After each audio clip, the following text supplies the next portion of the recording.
Today marked the first day of the university semester. Classmate, would you like a senior's exclusive campus guide service? A tall young woman wearing a classic Japanese school uniform waved at Jiang Feng with a warm smile, tilting her head slightly as she adjusted her pleated skirt neatly. Jiang Feng fell silent for a moment. How much? Nothing too steep, just 20 bills. The girl grinned sweetly and tilted her head again. Jiang Feng lapsed into silence. 20 bills? That was practically daylight robbery. No thank you, senior. I don't have that much money on me. The senior was friendly, and her uniform looked lovely, but he truly couldn't afford the fee. He had transmigrated to this world 20 years prior. He'd spent ages waiting for a special innate ability or system, yet remained an ordinary person through and through. No matter what methods he tried, no hidden power awakened within him. With time, he'd resigned himself to his fate. A regular human was all he'd ever be. Yet the world around him was anything but ordinary. This was a high martial realm, overrun by ferocious beasts that shrank humanity's living space into tiny, enclosed territories. Jiang Fan was an orphan who'd scraped through school relying on state orphan subsidies. He currently rented a shabby low-cost room. His martial aptitude was abysmally poor, though his academic grades kept him afloat long enough to gain admission to this comprehensive arts and martial undergraduate university. 20 bills exceeded his entire monthly living allowance. Seeing Jiang Fan truly lacked funds, the senior's smile faded, and she turned away to greet other incoming freshmen. Jiang Fan hauled his luggage and slung his bulging backpack over his shoulder, heading toward his dormitory building. As he walked along the campus streets, he couldn't help but glance around. Thanks to the large arts faculty, over 80% of the students wandering the paths were young women, all striking, ranging from poised mature beauties to bright youthful girls, without a single plain face among them. They wore casual, refreshing outfits, camisole blouses, school uniform sets, soft white tiered dresses. Jiang Fan couldn't help but admire the lively campus atmosphere, yet knew none of this joy belonged to him. He'd always dreamed of dating a girl in a school uniform, but with his impoverished background, that dream would likely never come true. Who would choose to date someone penniless? Dragging his suitcase onward, he reached his dormitory to find it empty. He'd arrived far too early. Most students delayed moving in as long as possible, while he'd rushed to campus because his cheap rental housing lease had expired, leaving him nowhere else to stay. After making his bed and unpacking his belongings, his phone buzzed with a mass public alert. The 13th outpost on the outskirts of Jianghai Bay City has fallen under a ferocious beast horde attack. All station personnel have perished. This was indeed a high martial world, where humanity's safe zones were limited to 10 massive base cities. 3 such strongholds existed across Huaxia, and Jiangnan City, where he resided, was one of them. Beneath the notification lay attached footage capturing the battle at the 13th outpost, recording the final moments of the station warriors. Jiang Fan tapped to play the video and gasped in shock. He spotted a whale larger than Mount Tai, alongside a landmass blanketed in yellow-green foliage that at first glance resembled an island. In the next instant, the island shifted, revealing itself to be an enormous crab. Countless other colossal beasts of equally terrifying proportions swarmed the fragile human outpost. The Huaxia martial artists stationed there stood no chance against their overwhelming might, and the entire outpost was wiped from existence. Closing the video, Jiang Fan sank into quiet contemplation. The world was far less safe than it appeared.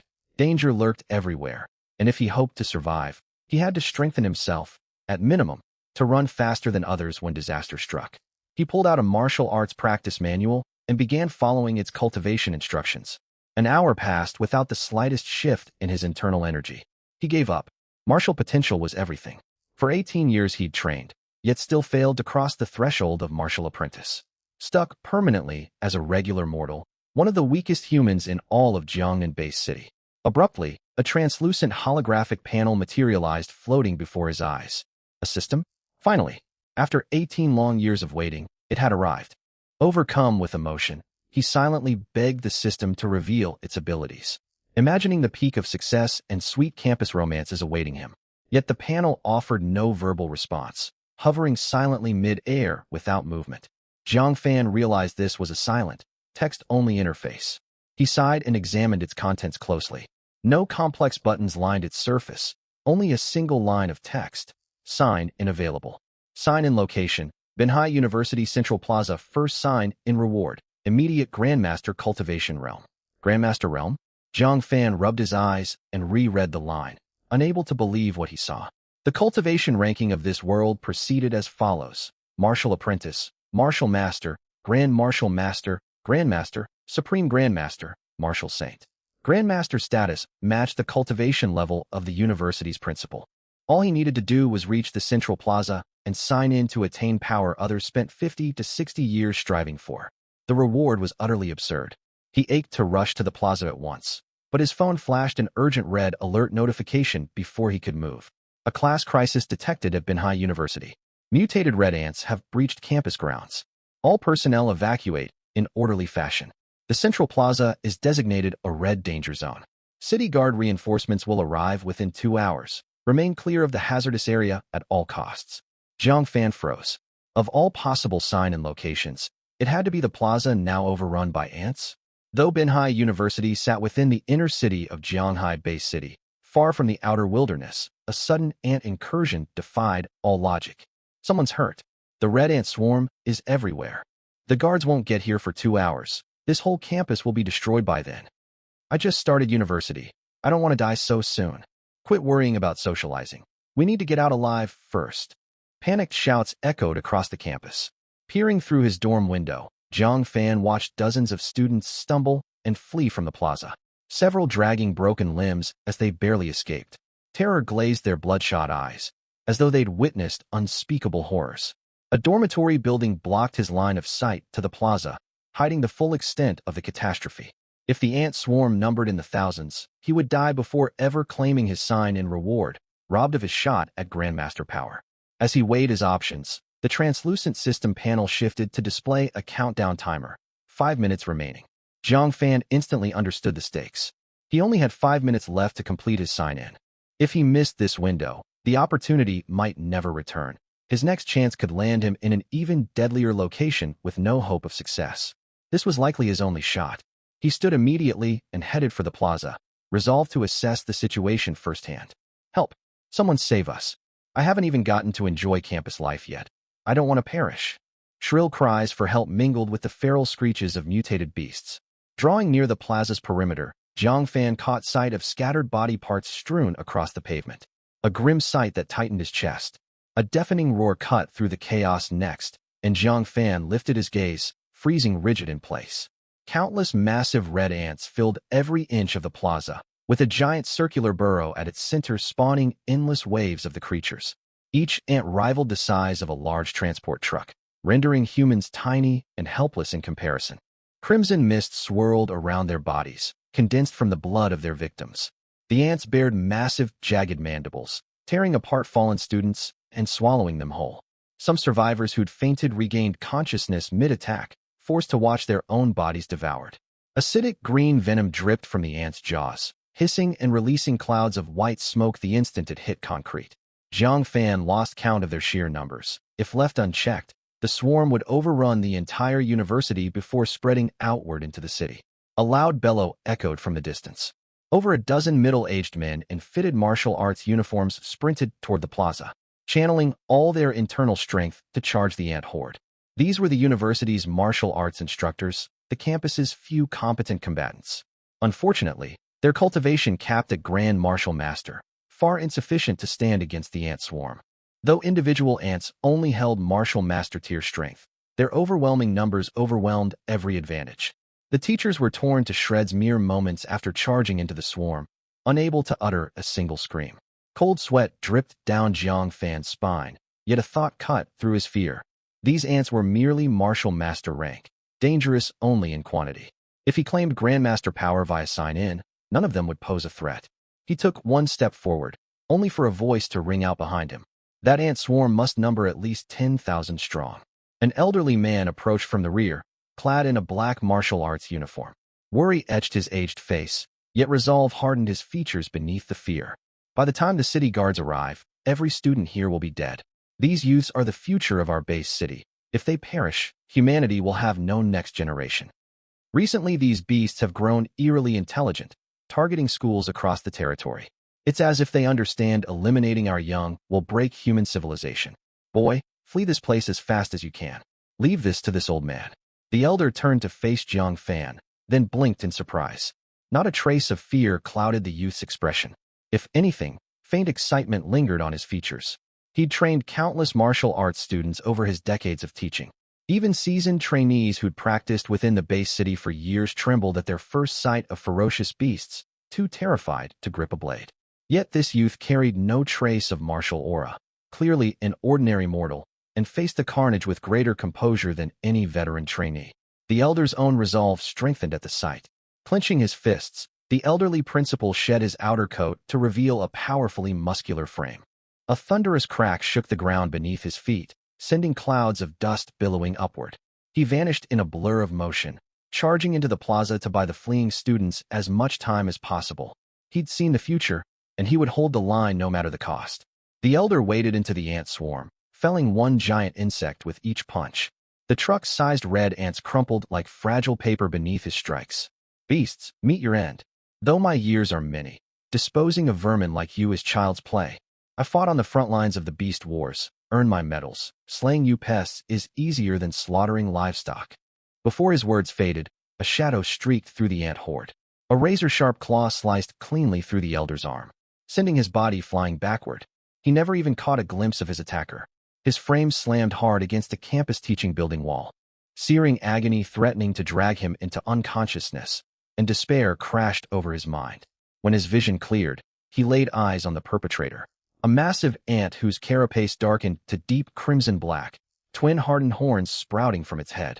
It dwarfed all other ants in size, and cold, calculating intelligence glinted in its compound eyes, the Ant King. Despair washed over the principal. At 70 years old, he feared no death, yet his deepest regret lay in failing to protect his students. Meanwhile, Jiang Fan strode unflinchingly into the plaza's danger zone. Giant red ants surrounded him, baring their mandibles and hissing threats. One ant lunged forward, jaws wide to clamp down on his skull. Jiang Fan remained eerily calm, glancing at the gaping maw with a faint upward tilt of his lips. His survival rested entirely on completing the sign-in. Sign-in. Congratulations to host for successful sign-in. Reward attained. Peak Grandmaster Cultivation Realm. Bonus Supreme Cultivation Art. Immortal Physique. Passive Trait. Invincible Physique within equal cultivation realms. Peak Grandmaster Cultivation, paired with an unrivaled physical body among all peers. Jiang Fan's mind reeled with shock. From his knowledge of this world, an invincible physique within one's rank was an unparalleled asset. The elderly principal had only barely scraped into basic Grandmaster realm after a lifetime of training. Yet a single sign and gifted Jiang Fan peak Grandmaster power alongside the immortal physique art. No opponent of matching cultivation could ever harm him. Mastery of an unbreakable physical form was notoriously difficult to achieve, requiring absolute peak refinement of one's rank to unlock. This sign and reward was wildly overpowered. Thrilled beyond measure, Jiang Fan abandoned all pretense of weakness. A surging, boundless power erupted from every bone in his body, flooding his limbs, organs, and every single cell, reshaping his physique entirely. A deafening boom shook the air as an overbearing aura rippled outward from his frame, stirring the very atmosphere around him. The ant poised to bite his skull froze mid-lunge, sensing the overwhelming energy radiating off his body. In that split second of hesitation, Jiang Fan threw a single punch. The giant ant dissolved instantly into a fine mist of blood, vanishing without a trace. Droplets of its blood splattered the pavement, halting the rest of the charging ant swarm in their tracks. The Ant King that had maimed the elder roared in rage and charged straight for Jiang Fan. Jiang Fan raised an eyebrow in mild surprise, throwing another punch. His fist split the air with a piercing sonic boom. The horned, colossal Ant King lacked even a split second to dodge. Its enormous head exploded outright. Green venom and shards of hardened carapace sprayed across the plaza, and its headless bulk crashed to the ground with a heavy thud, kicking up a storm of dust. Jiang Fan lowered his right fist, listening to the thunderous rush of vital energy coursing through his bones. He'd used no refined martial techniques, not even channeled internal chi, only a simple basic punch, and it had slain the Ant King in one blow. He lifted a brow, marveling silently. This was the strength of peak Grandmaster realm, the power of the immortal physique art. 18 years spent as a powerless nobody had warped his understanding of true strength. He'd braced for a brutal, drawn-out battle, yet the supposedly formidable Ant King had shattered more easily than soft tofu. Cowering against the wall, the elderly principal clutched his severed arm, staring at the scene before him with breath trapped in his throat. He recognized the young man, the same ordinary student he'd urged to flee minutes earlier, the boy who'd carried no detectable martial aura whatsoever. The principal gasped raggedly, the searing pain of his severed arm completely overshadowed by unbridled astonishment. He could feel the terrifying residual power lingering in the air. Pure, condensed physical force, compressed vital blood energy that created sonic booms on impact. Equal cultivation rank, yet the youth's combat prowess dwarfed his own. He hadn't even seen the Ant King strike before losing his arm. Yet this teenager had annihilated the beast with a single bare fist. Unmatched physical might among grandmasters, the immortal physique technique. The elder swallowed a mouthful of blood-tinged saliva. At 70 years old, he'd trained diligently for 6 full decades merely to scrape into the entry level of grandmaster. Revered as the city's top martial arts authority, this 18 or 19-year-old youth already wielded such godlike power. Could he be a peerless prodigy groomed by one of the hidden, ancient clans of the imperial capital? The principal let out a bitter, self-deprecating laugh. All his 80 years of grueling training felt utterly meaningless in comparison. Yet wild elation surged through him immediately after the university was saved. Zhang Fan paid no heed to the principal's stunned reaction. Bending his knees slightly, he exploded forward with such force that 2 half-meter-deep craters sank into the pavement beneath his feet. Spiderwebbing cracks spreading outward in all directions. He blurred into a black streak, charging straight into the densely packed ant horde filling the plaza.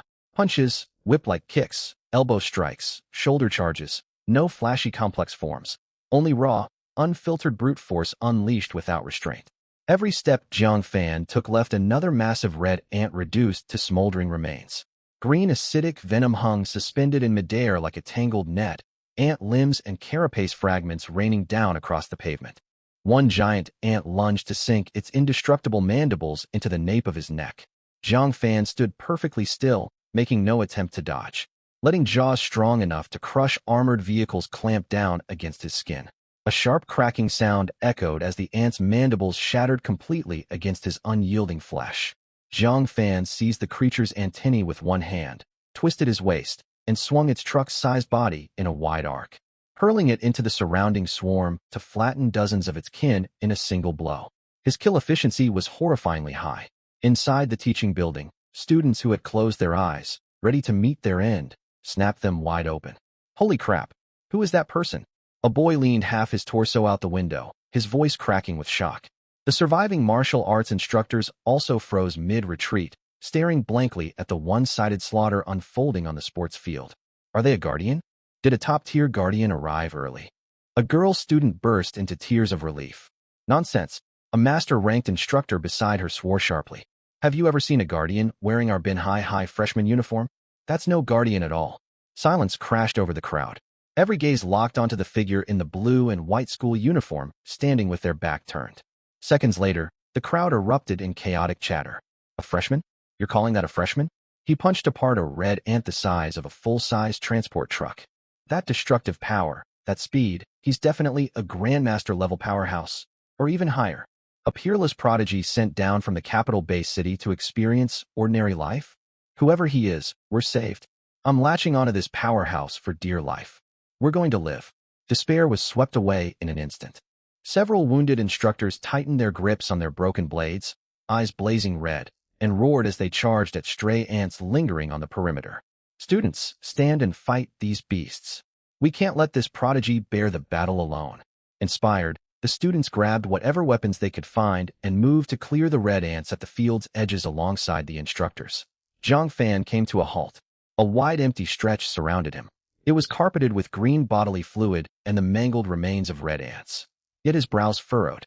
Slaughtering them was far too easy, yet endlessly tedious. He lifted his gaze toward the massive circular pit at the square's center. Countless red feelers kept poking out from within, wave after wave of red ants climbing upward to the surface. He could slay them until nightfall and never make a dent in their numbers. These low-grade red ants were nothing but cannon fodder. Just then, a translucent panel popped up in his field of vision. Advanced quest triggered. Eliminate the Red Ant Hive commander. A commander? Zhang Fan closed his eyes, unfurling his peak grandmaster mental perception to its fullest range. Intangible psychic force seeped through the ground, snaking down the massive pit shaft. 50 meters, 100 meters, 200 meters. 300 meters underground, he locked onto an enormous, well-concealed spiritual energy fluctuation. The ripple carried distinct psychic signatures, steadily sending orders to the ant swarm above ground. Found it.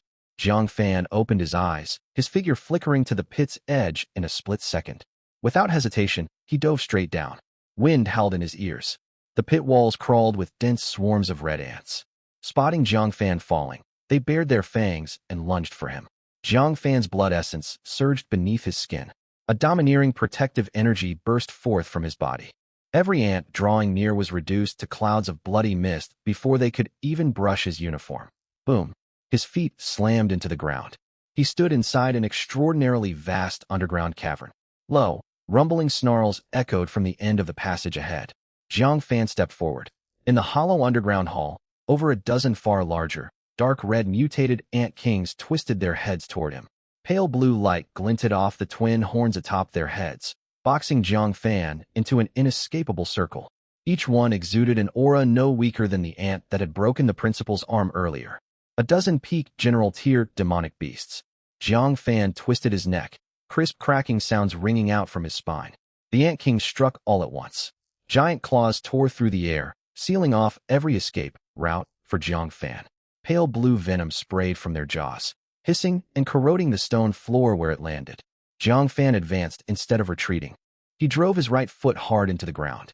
The entire cavern shook violently, fissures spiderwebbing across the solid stone floor. Charging straight at the foremost ant king, he threw a single punch. Supreme domineering strength erupted outward. Air was sucked away in an instant, forming a fleeting vacuum. The leading ant king, along with three behind it, was pierced clean through by the punch's shockwave. Their tough carapaces crumpled like paper. Their shattered bodies slammed into the rear stone wall and embedded themselves within it. One punch felled four ant kings. Human-like fear flickered in the eyes of the remaining ant kings. They froze, attempting to back away. Jiang Fan gave them no chance to flee. His figure darted back and forth, a flurry of overlapping fist strikes filling the air. He moved like a merciless shredder weaving through the ant kings. A left hook caved in a skull. A right roundhouse kick snapped a spine clean in two. 10 seconds. Only 10 seconds passed. All over a dozen ant kings lay as mangled flesh on the stone, their green bodily fluid pooling into small puddles. Jiang Fan brushed ant residue off his hands and stepped over the carcasses, heading deeper into the hall.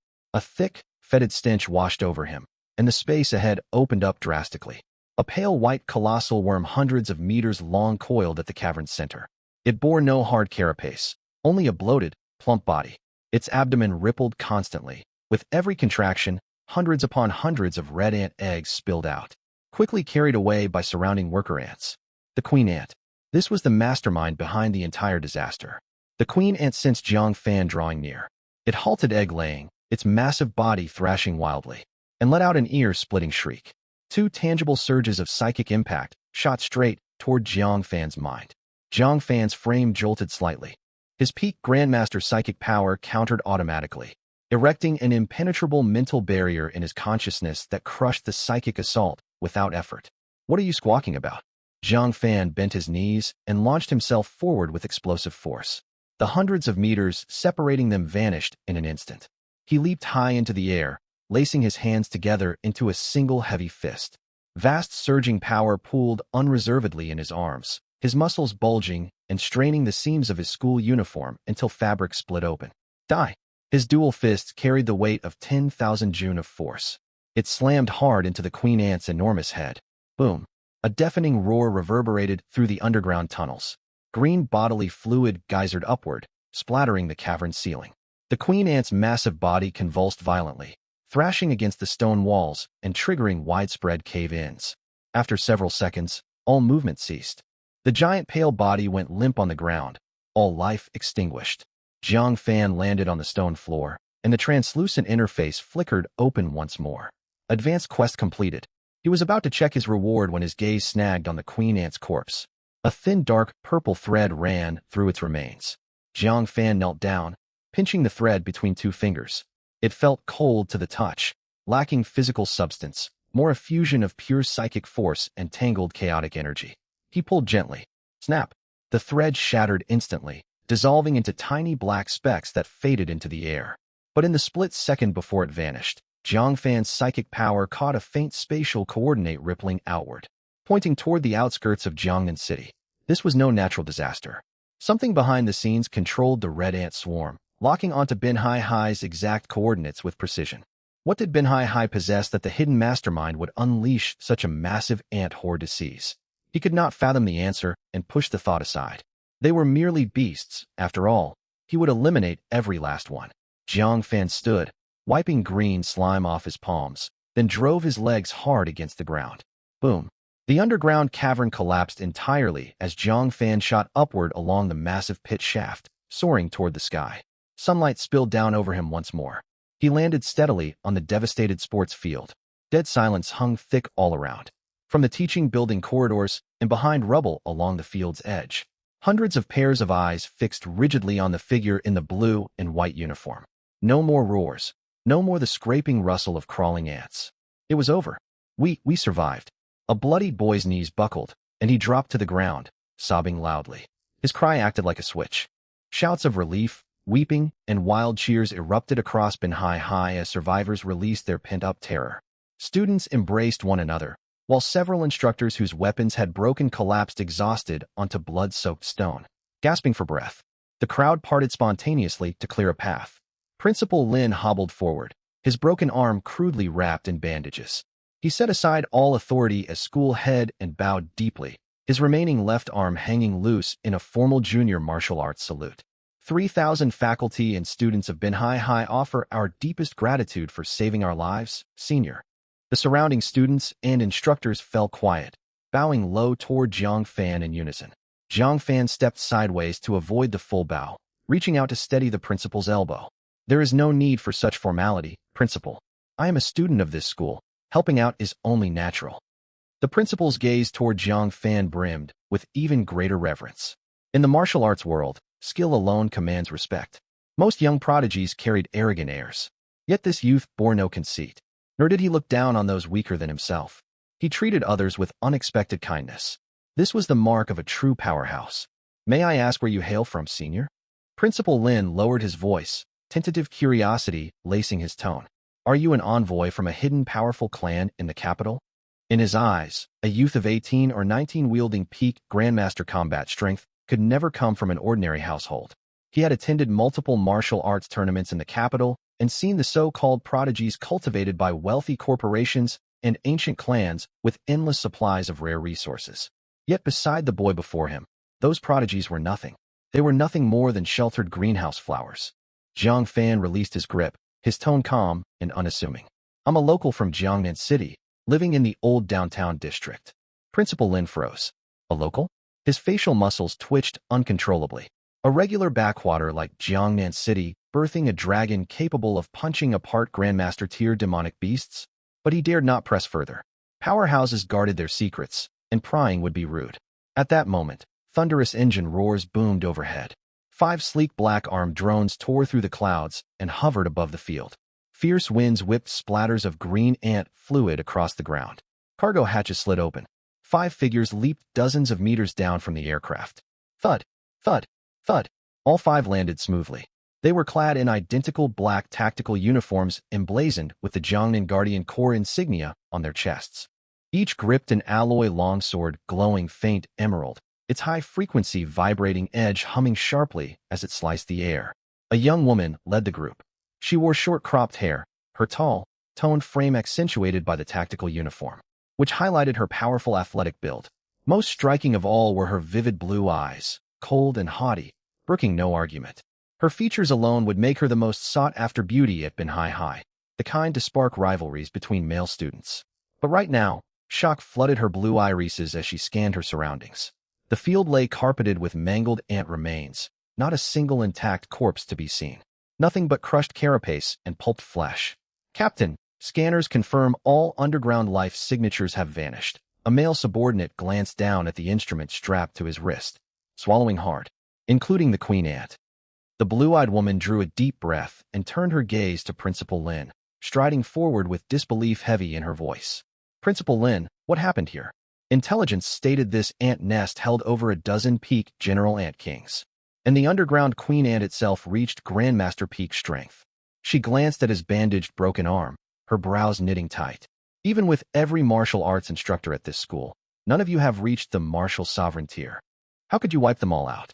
Did you break through to great grandmaster on the spot? The 14 members behind her wore matching stunned expressions. They were elite fighters raised by Jiangnan City's most influential clans. They were hastily dispatched to reinforce the school, fully prepared for a brutal battle, even ready to recover bodies afterward. Instead, they arrived to find every beast eliminated. Principal Lin let out a bitter laugh and shook his head. You overestimate me, Guardian Captain. My life, and every student and staff member's life here, was saved by this senior. The principal stepped aside, revealing Jiang Fan standing behind him. He descended into the underground nest alone and struck down the queen ant single-handedly. The 5 guardians' eyes locked onto Jiang Fan at once. 3 full seconds of frozen silence stretched out.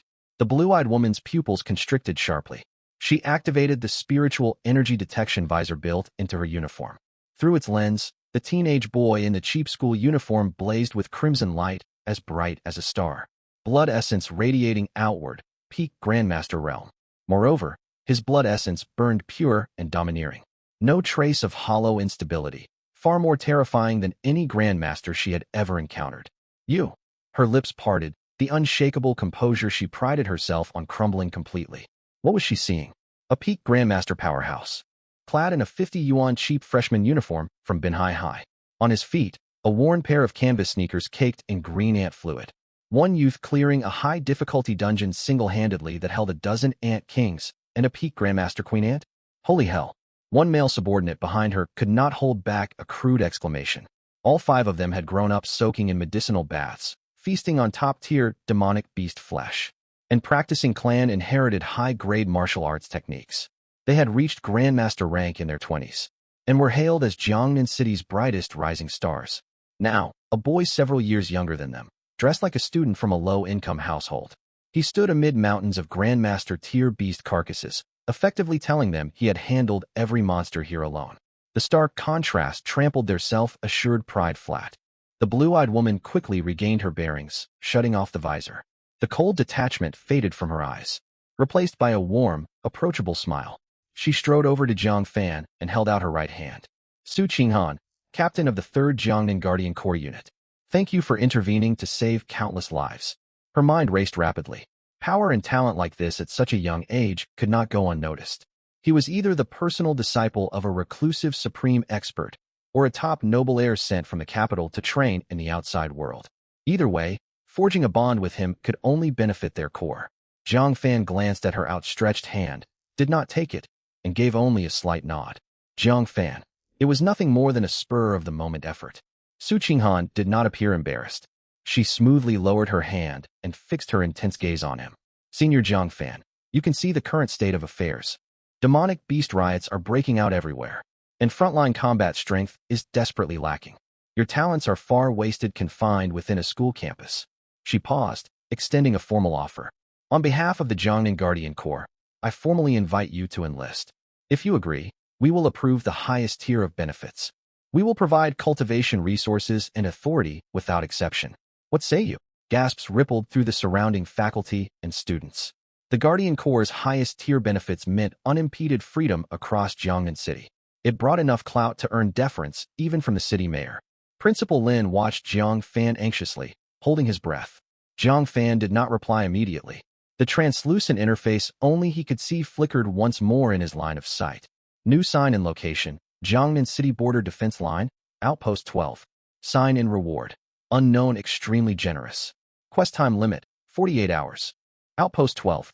Jiang Fan thought back to the dark purple thread he had snapped inside the Queen Ant's body. The spatial coordinate it had revealed pointed straight toward the border.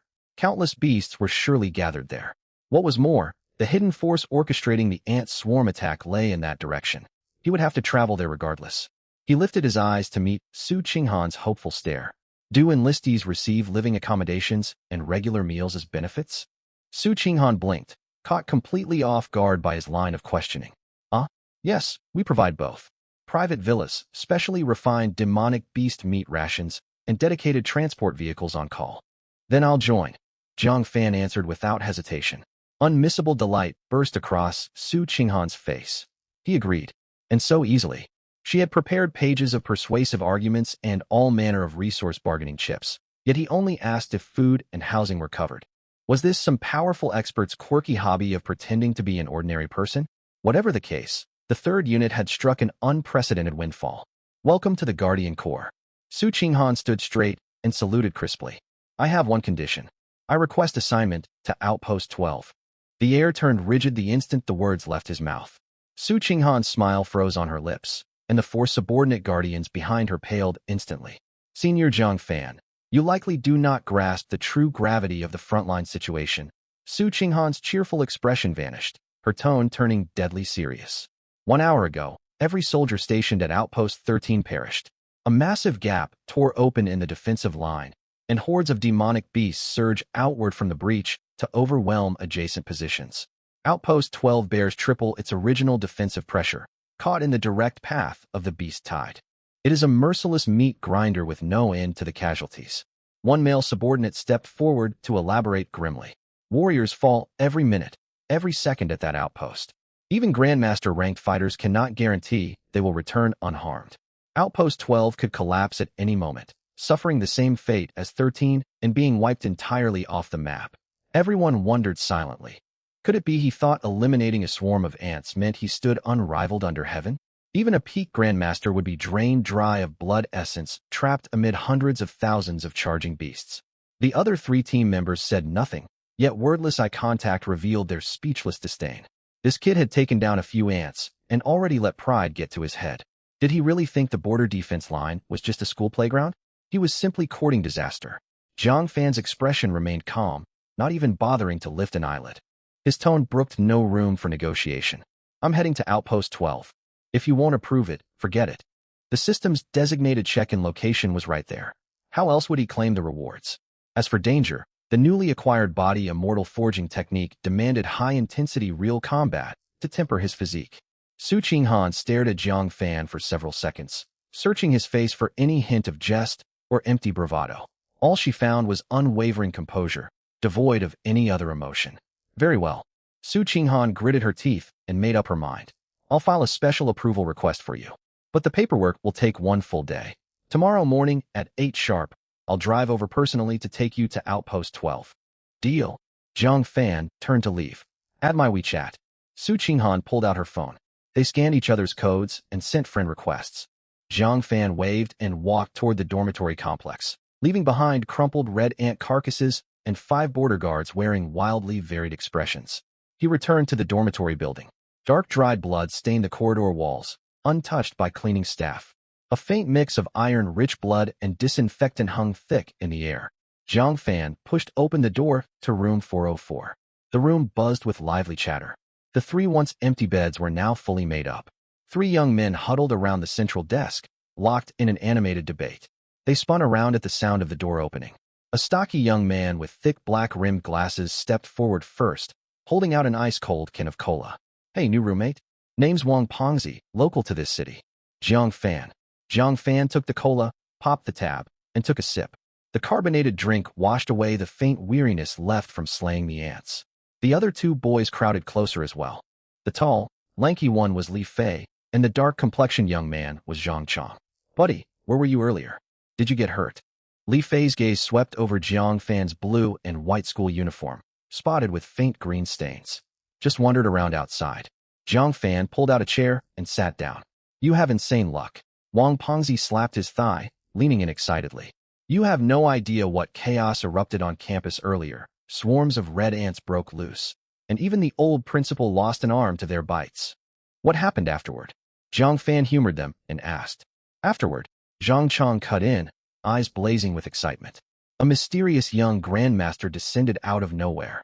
He crushed the Ant King with a single punch, then charged 300 meters underground alone to slaughter the peak Grandmaster Ant Queen. Absolute madness. Zhang Fan scratched the tip of his nose. Really? That sounds incredible. Incredible's an understatement. He's downright monstrous. Li Fei whipped out his phone and swiped across the screen. The authorities acted fast and deleted all high-definition footage online, and the school issued a gag order too. But a few quick students managed to snap screenshots and post them on the campus confession wall. Li Fei shoved his phone screen right in front of Zhang Fan's eyes. The photos were shot from a great distance with terrible pixel quality. Only a blurry blue and white uniform silhouette could be made out, clutching a massive, indistinct mass of flesh amid swirling red mist. Look at that figure. Wang Pengzi jabbed a finger at the screen, clucking in awe. This has to be a top-tier genius specially recruited from the Capital Martial Arts University, here to inspect our backwater town. That cheap 50 yuan school uniform looks as imposing as top-grade battle armor on him. Zhang Fan glanced at the photo. That blob of flesh was the crushed head of the Ant Queen he'd squeezed apart. Wait a second. Zhang Chong alternated his stare between the photo and Zhang Fan 3 times in a row. Silence fell over the dorm for a beat. Zhang Chong pointed straight at Zhang Fan. Does anyone else think Zhang Fan's uniform and build match that powerful figure in the photo? Wang Pengzi and Li Fei leaned in for a closer look. Zhang Fan leaned back in his chair, sipping cola without a word. 3 seconds passed. Ha ha ha ha.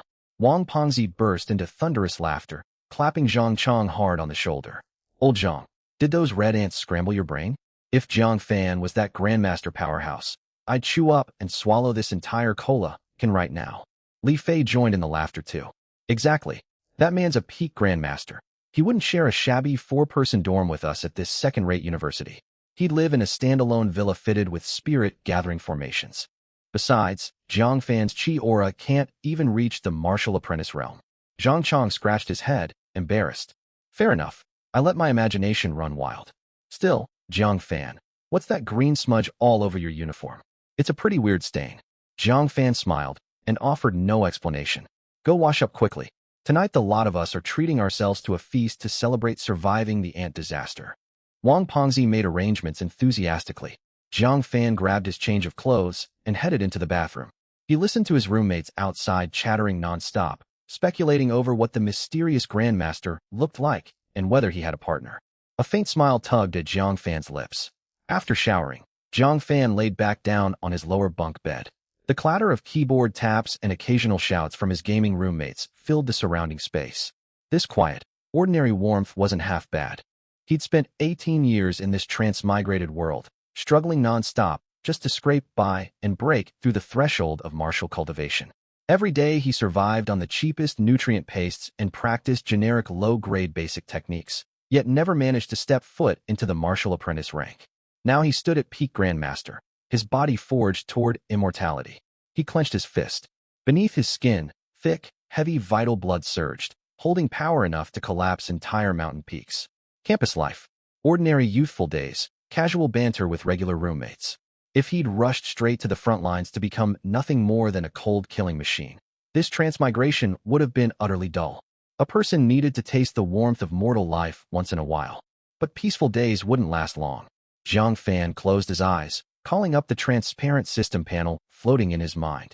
New check-in location, Outpost 12, Jiangnan City Border Defense Line mission time limit. 44 hours and 20 minutes remaining. Outpost 12 sat at the broken 13th defense line gap. And that thin purple-black spatial thread hidden inside the Ant Queen. The masterminds who'd turned the school into a hunting ground were all headed that way. In 2 days, he'd travel to the border. And while he was there, claim the extremely generous check in reward. Just then, Zhang Fan's phone vibrated. The screen lit up with a text message. Zhang Fan, I heard you also got into Binhai University. The contact profile picture had an overly polished, internet-famous aesthetic. Zhang Fan's gaze locked onto the phone screen. He recognized the sender instantly despite the heavily retouched photos covering her social media feed, Lin Weiwei. In his original body's high school years, he'd chased this class beauty for 3 whole years, pouring all his attention on her. She was a calculating young woman who kept multiple admirers on standby, relishing the spotlight of constant attention, yet dumped every single one of her suitors without hesitation after graduation to date the wealthy heir Zhao Kai. Zhao Kai was another familiar face from his high school days, a shallow bully who picked on weaker classmates to flaunt his privileged status. The original Zhang Fan had endured endless harassment at his hands. Now these two showed up messaging him out of the blue. Zhang Fan didn't need to think hard to know their intentions were far from genuine. Zhang Fan, I heard you also got into Binhai University? I've always known you liked me, and honestly, I've had feelings for you too. Let me treat you to dinner at Heavenly Pavilion restaurant near campus. Zhang Fan's face remained blank as his finger hovered over the delete button. He stood as a peak grandmaster now, soon to march to the border defense lines to hunt mutated beasts. His vision and stature had long outgrown such trivial, shallow people. Wasting time tangling with her was pointless. Yet right before his fingertip touched the screen, a low hum echoed through his mind. The familiar transparent system panel unfolded unannounced before his eyes. Side check in mission triggered check in location. Heavenly Pavilion restaurant check in reward. Grandmaster top grade divine weapon. Long Yuan sword mission brief. Arrive at the designated location to complete check-in. Host is encouraged to explore the world and unlock more surprises. Zhang Fan's hand froze midair. Long Yuan sword? A top-tier divine weapon for grandmasters. Weapons in this world followed the same tier system as martial artist realms. A single grandmaster top-grade weapon could boost a grandmaster's combat prowess by 30%. They were priceless treasures. Even most grandmasters would drain their entire life savings and still fail to obtain one. For Zhang Fan, who would soon depart for Outpost 12, this gift couldn't have arrived at a better moment. So the check-in system could trigger missions like this? A playful smirk tugged at the corner of Zhang Fan's mouth. This was getting interesting. He pulled his finger back and typed 2 words into the chat box before sending the message. All right, what time? 7 o'clock that evening, Heavenly Pavilion Restaurant. One of Binhai City's most upscale dining venues. Its hall shimmered with golden decor. Every guest walking through the doors was either a wealthy socialite or a martial artist radiating dense vital qi. When Zhang Fan wandered through the entrance in his faded blue and white school uniform, he instantly drew stares filled with disdain and surprise. A waiter stepped forward to turn him away, yet froze upon meeting his unervingly calm gaze, unable to utter a word. Following the location Lin Weiwei had sent, Zhang Fan headed straight for the 3rd floor via elevator. As soon as the elevator doors slid open, noisy chatter washed over him. The door to the Tianzi No. 1 private room stood wide open. 7 or 8 young men and women clustered around a well-dressed young man with sleekly combed hair, treating him like the center of the universe. This was Zhao Kai. Beside him sat Lin Weiwei, wearing heavy makeup and a light, elegant sleeveless dress. She glanced toward the doorway and spotted Zhang Fan. Undisguised contempt flashed across her face for a split second before she forced a fake warm smile, shooting a sly look at Zhao Kai. Kai, look, I brought him here. You promised me that limited edition V luxury bag. Calm down first. Zhao Kai swirled the wine in his glass, not sparing her a glance. His gaze drifted past the crowd to land on Zhang Fan, a mocking grin spreading across his face. Don't worry, you can pick whatever you want from the boutique. I'll cover the bill. He stood, surrounded by his entourage, and sauntered over to Zhang Fan, slapping his shoulder hard. Well, look who it is, Zhang Fan. What a coincidence. You're here for dinner too. He feigned shock, speaking loud enough for half the floor to overhear. Good grief. We're already college students and you're still dressed like this. This 50 yuan uniform didn't get you kicked out by security? A wave of mocking laughter erupted from the onlookers. Kai, don't be too harsh on him. He's just frugal. Right? Just getting to stand inside Heavenly Pavilion and smell the food must be the highlight of Zhang Fan's entire life. Lin Weiwei folded her arms and watched coldly, a sneer playing on her lips. She wanted nothing more than to watch Zhang Fan humiliate himself. She wanted to see the poor boy who'd chased her relentlessly crumble into submission in front of her wealthy, powerful boyfriend. One of Zhao Kai's lackeys sidled up to him, showering him with flattery. Kai's standing on an entirely new level now. He's an intern with the Jiangnan Border Guard headquarters. His future's boundless. An intern border guard? No wonder, joining the border guard is no easy feat. Only those with extraordinary talent or affluent families qualify. Envious gazes turned toward Zhao Kai from every direction. He basked in the praise, puffing out his chest and tilting his chin higher. He spoke to Zhang Fan in a patronizing tone, as if granting charity. Zhang Fan, for old classmates' sake, I'll offer you an opportunity. He nodded toward a mop leaning against the wall by the janitor's supplies. I'm in a good mood today. Balance this mop on your head, crawl 3 full circles across the floor, and bark like a dog a few times to amuse everyone. We'll call it even afterward. I'll give Uncle Wong from the logistics department a word and get you a menial job with a monthly salary of several thousand yuan. It's far better than delivering takeout, isn't it? The laughter grew louder. Countless hostile, jeering stares pierced Zhang Fan like sharp blades. In their eyes, this poor, powerless boy who hadn't even reached martial apprentice had no choice but to beg for mercy. Yet Zhang Fan's face showed none of the rage, humiliation, or submission they anticipated. He didn't even bother glancing at Zhao Kai. His eyes were fixed firmly on the floating system panel. Check-in available. At that exact moment, the door to an even more lavish VIP suite nearby creaked open gently. A woman stepped out. She wore a tailored black combat uniform that accentuated her tall, striking figure. Loose wine-red wavy hair cascaded over her shoulders, framing refined, sharp features. She held a glass of crimson wine in one hand, exuding a lazy yet dangerous aura from head to toe.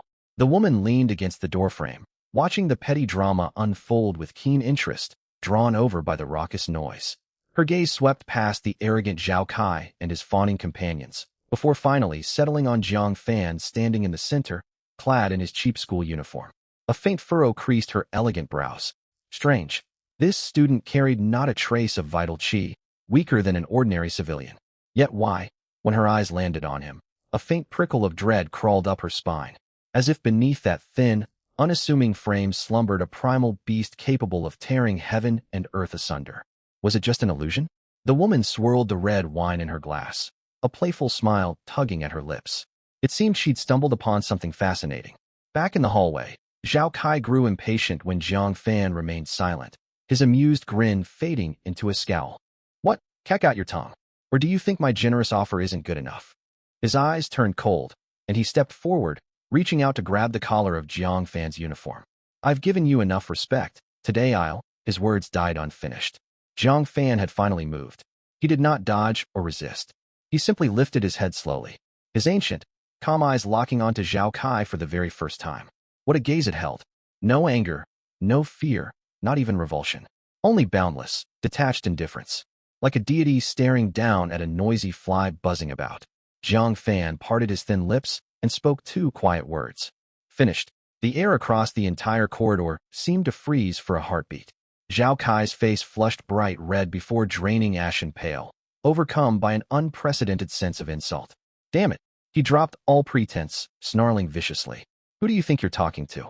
Ungrateful trash. Seize him. I'll break both his legs today, or reverse my surname Zhao. The second his shout faded, two burly young men with faint ripples of vital qi surged forward with cruel grins. They were martial apprentice bodyguards Zhao Kai had hired. Dealing with a defenseless civilian like Jiang Fan would be child's play for them. Lin Weiwei crossed her arms, her sneer deepening. She waited eagerly to watch Jiang Fan get beaten to the ground and beg for forgiveness. Yet the instant their outstretched hands were mere inches from Jiang Fan's shoulders, a faint hum resonated deep within his mind. Check-in complete.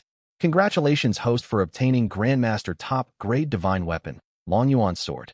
A glowing light spot floating above the mahogany round table ahead bloomed into a brilliant stream of radiance, shooting straight into Jiang Fan's forehead in the blink of an eye. At the same time, the wine-red-haired woman spoke faintly to the restaurant manager beside her. Does Heavenly Pavilion let every random person wander in these days? The waiter stiffened, mistakenly assuming the distinguished guest was annoyed by the shabbily dressed student.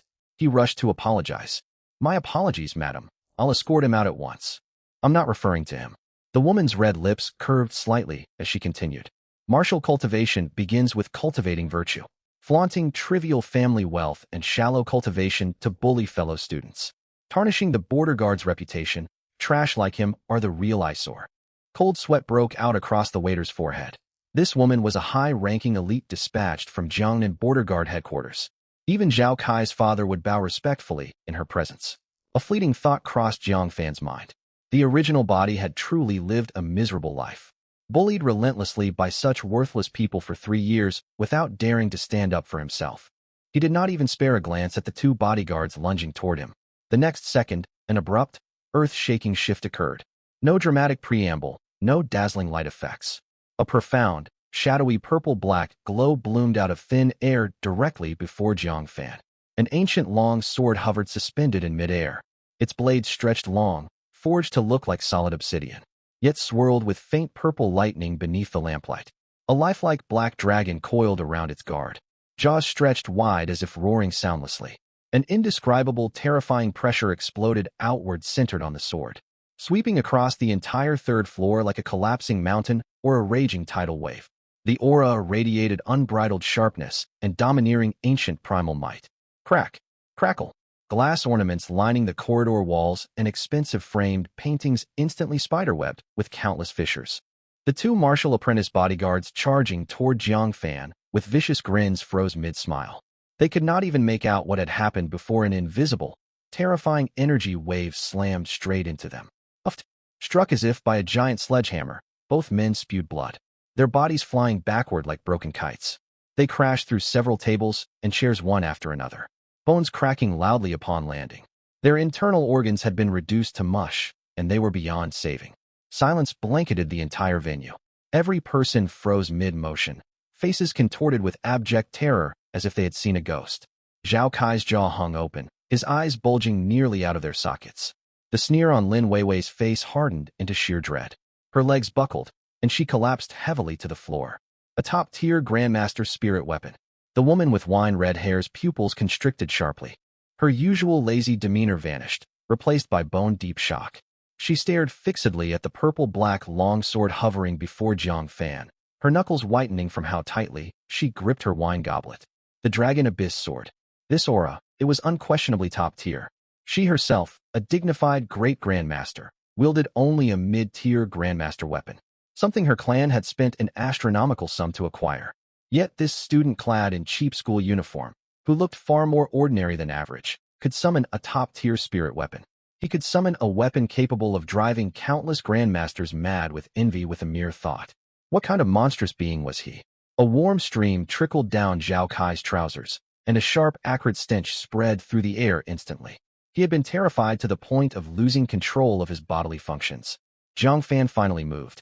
He stretched out a hand and wrapped his fingers lightly around the Dragon Abyss sword's hilt.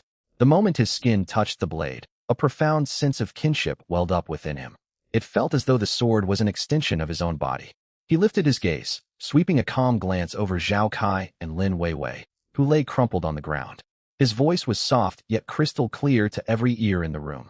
If the law did not still stand today, the two of you would already be corpses. His icy words carried no hint of emotion, plunging everyone into an icy chill. Gripping the sword, he stepped slowly toward Zhao Kai. Each footfall rang like the drumbeat of death, hammering against every person's heart. Stay back. Don't come near me. Zhao Kai's soul nearly fled his body from terror. He scrambled backward on hands and feet, his voice shrill with panic. You cannot hurt me. My father is the chairman of Longting Group, and I am an intern with the Binhai Wardens.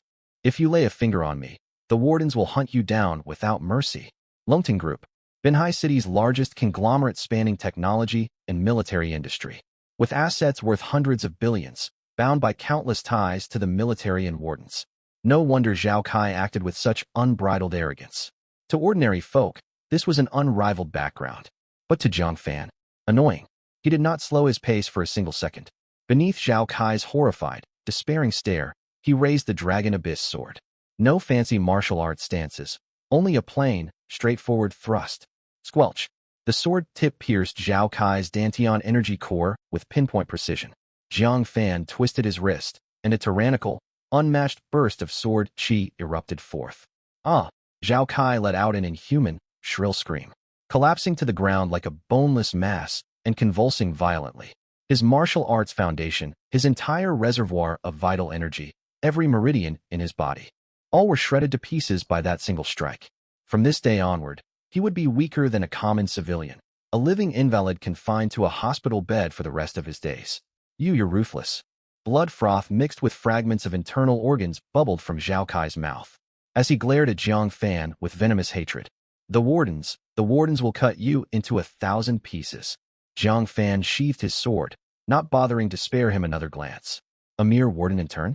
Once he completed his next sign-in and advanced his cultivation, he might not even regard the entire Binhai Warden headquarters as a threat. His gaze shifted to Lin Weiwei, who sat pale and trembling uncontrollably. He did not even deem her worthy of drawing his sword. He simply looked at her, and his peak Grandmaster spiritual pressure washed over her like an invisible tide. Lin Weiwei's pupils blew wide. The light in her eyes faded visibly, leaving only hollow blankness in its wake. Clear saliva dribbled from the corner of her mouth, and she let out empty, gurgling giggles. Her consciousness had been utterly shattered. Having done all this, Jiang Fan clutched the Dragon Abyss sword, turned, and walked outside as if no one else existed. The crowd parted to either side as if avoiding a deadly plague, clearing a path wherever he stepped. The entire third floor of Heavenly Vault Pavilion fell so silent a pin drop could be heard. Only Zhao Kai's faint whimpers and Lin Weiwei's vacant laughter lingered in the air. At the entrance of the private VIP booth, the red-haired woman watched Jiang Fan's figure vanish into the elevator. countless complex emotions flickering in her beautiful eyes. Cold-blooded and decisive, she swirled her long, cooled red wine, a faint approving smile tugging at her lips. Destroying cultivation and shattering a person's mind. This was far more satisfying than a quick death. Still, the old man running Longting Group is no soft touch. This youth's talent is peerless, yet he is far too impulsive and hot-headed. She fell silent for a moment, pulled out a sleek black mobile phone of unique design, and dialed a number. The call connected instantly. "It's me." Her tone turned cold and authoritative. "Pull the intern roster of Binhai Warden headquarters at once. Locate a man named Zhao Kai. Terminate his internship effective immediately on charges of poor conduct and tarnishing the warden's reputation, and bar him from reapplication for life." A respectful reply came through the receiver. "Understood, Commander." After hanging up, she stared again toward the direction Jiang Fan had left, thick curiosity burning in her eyes. Where did this mysterious teenage grandmaster truly hail from? Jiang Fan stepped out through the gates of Heavenly Vault Pavilion. Night wind swept over him, carrying the unique, briny tang of Binhai City's coast. A thought flickered through his mind, and the purple lightning-wreathed dragon abyss sword vanished from his grasp, settling safely inside his system storage space. This function was incredibly convenient. Carrying a spirit weapon radiating such overwhelming pressure through the streets would draw far too much unwanted attention. Suddenly, a shrill sonic boom echoed high above the rooftops. The glass windows lining both sides of the street shook violently. Jiang Fan tilted his head upward. A streamlined silver-gray mechanical warplane sliced through the night sky, hovering 100 meters above central Binhai City. The aircraft's energy shield remained deactivated, and a man stood atop its fuselage. Clad head to toe in dark red armor, he cut a tall, imposing figure, his cloak snapping loudly in the fierce gale. Pedestrians on the street halted in their tracks, whipping out their phones to film frantically. "Whoa, that's the Crimson Lotus armor. It's Lord Lin Changfeng, the Supreme Commandant of Binhai City. Why is he patrolling the skies at night all of a sudden?" A young man wearing glasses tugged wildly at his friend's sleeve, voice brimming with excitement. "What do you think? The 13th outpost was overrun by a horde of exotic beasts the day before yesterday, and a swarm of mutated red ants attacked Binhai University today. Lord Lin can't afford to stay idle. He's the anchor keeping Binhai City safe. He's unmatched. The youngest great-grandmaster peak expert in Jiangnan province, I've heard. He grew up in the slums and climbed the ranks solely through military merit. A true self-made legend. Your news is outdated. Last month, Lord Lin single-handedly slayed a royal-class ferocious beast in Zone 09 Wasteland. That monster had already slain 3 human great-grandmasters prior. High Command at the Jiangnan Provincial Base has already spoken of transferring him to the Provincial General Command Headquarters." Jiang Fan stood at the edge of the crowd, quietly listening to their chatter. Great-Grandmaster Peak. The entire Jiangnan province was split into 24 base cities, and Binhai City was merely one among them.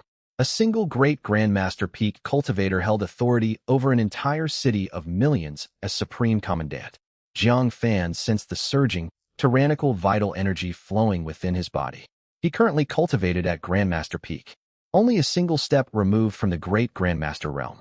His body sanctification cultivation method tempered his bones and muscles every passing second. He could feel his physical fortitude was now such that even high-explosive armor-piercing rounds would leave not a single mark upon his flesh. All he needed to do tomorrow was complete his sign-in at the 12th outpost, and crossing the threshold to Great Grandmaster would be trivial. Quite the grand display for a commandant, though standing atop a warplane catching cold wind must play havoc with his hair. Jiang Fan muttered internally, hands tucked into his pockets as he turned toward the bus stop. He needed to return to the dormitory and rest tonight. He had duties at the 12th outpost tomorrow morning.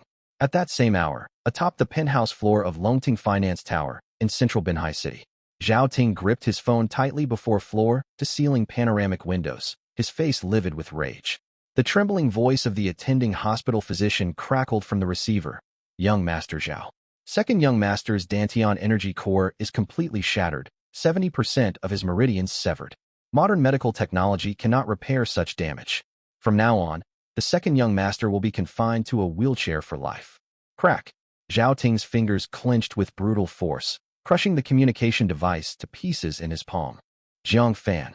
Zhao Ting ground the name between gritted teeth. Merely 10 minutes prior, the manager of Heavenly Vault Pavilion had sent over surveillance footage from outside the private booth.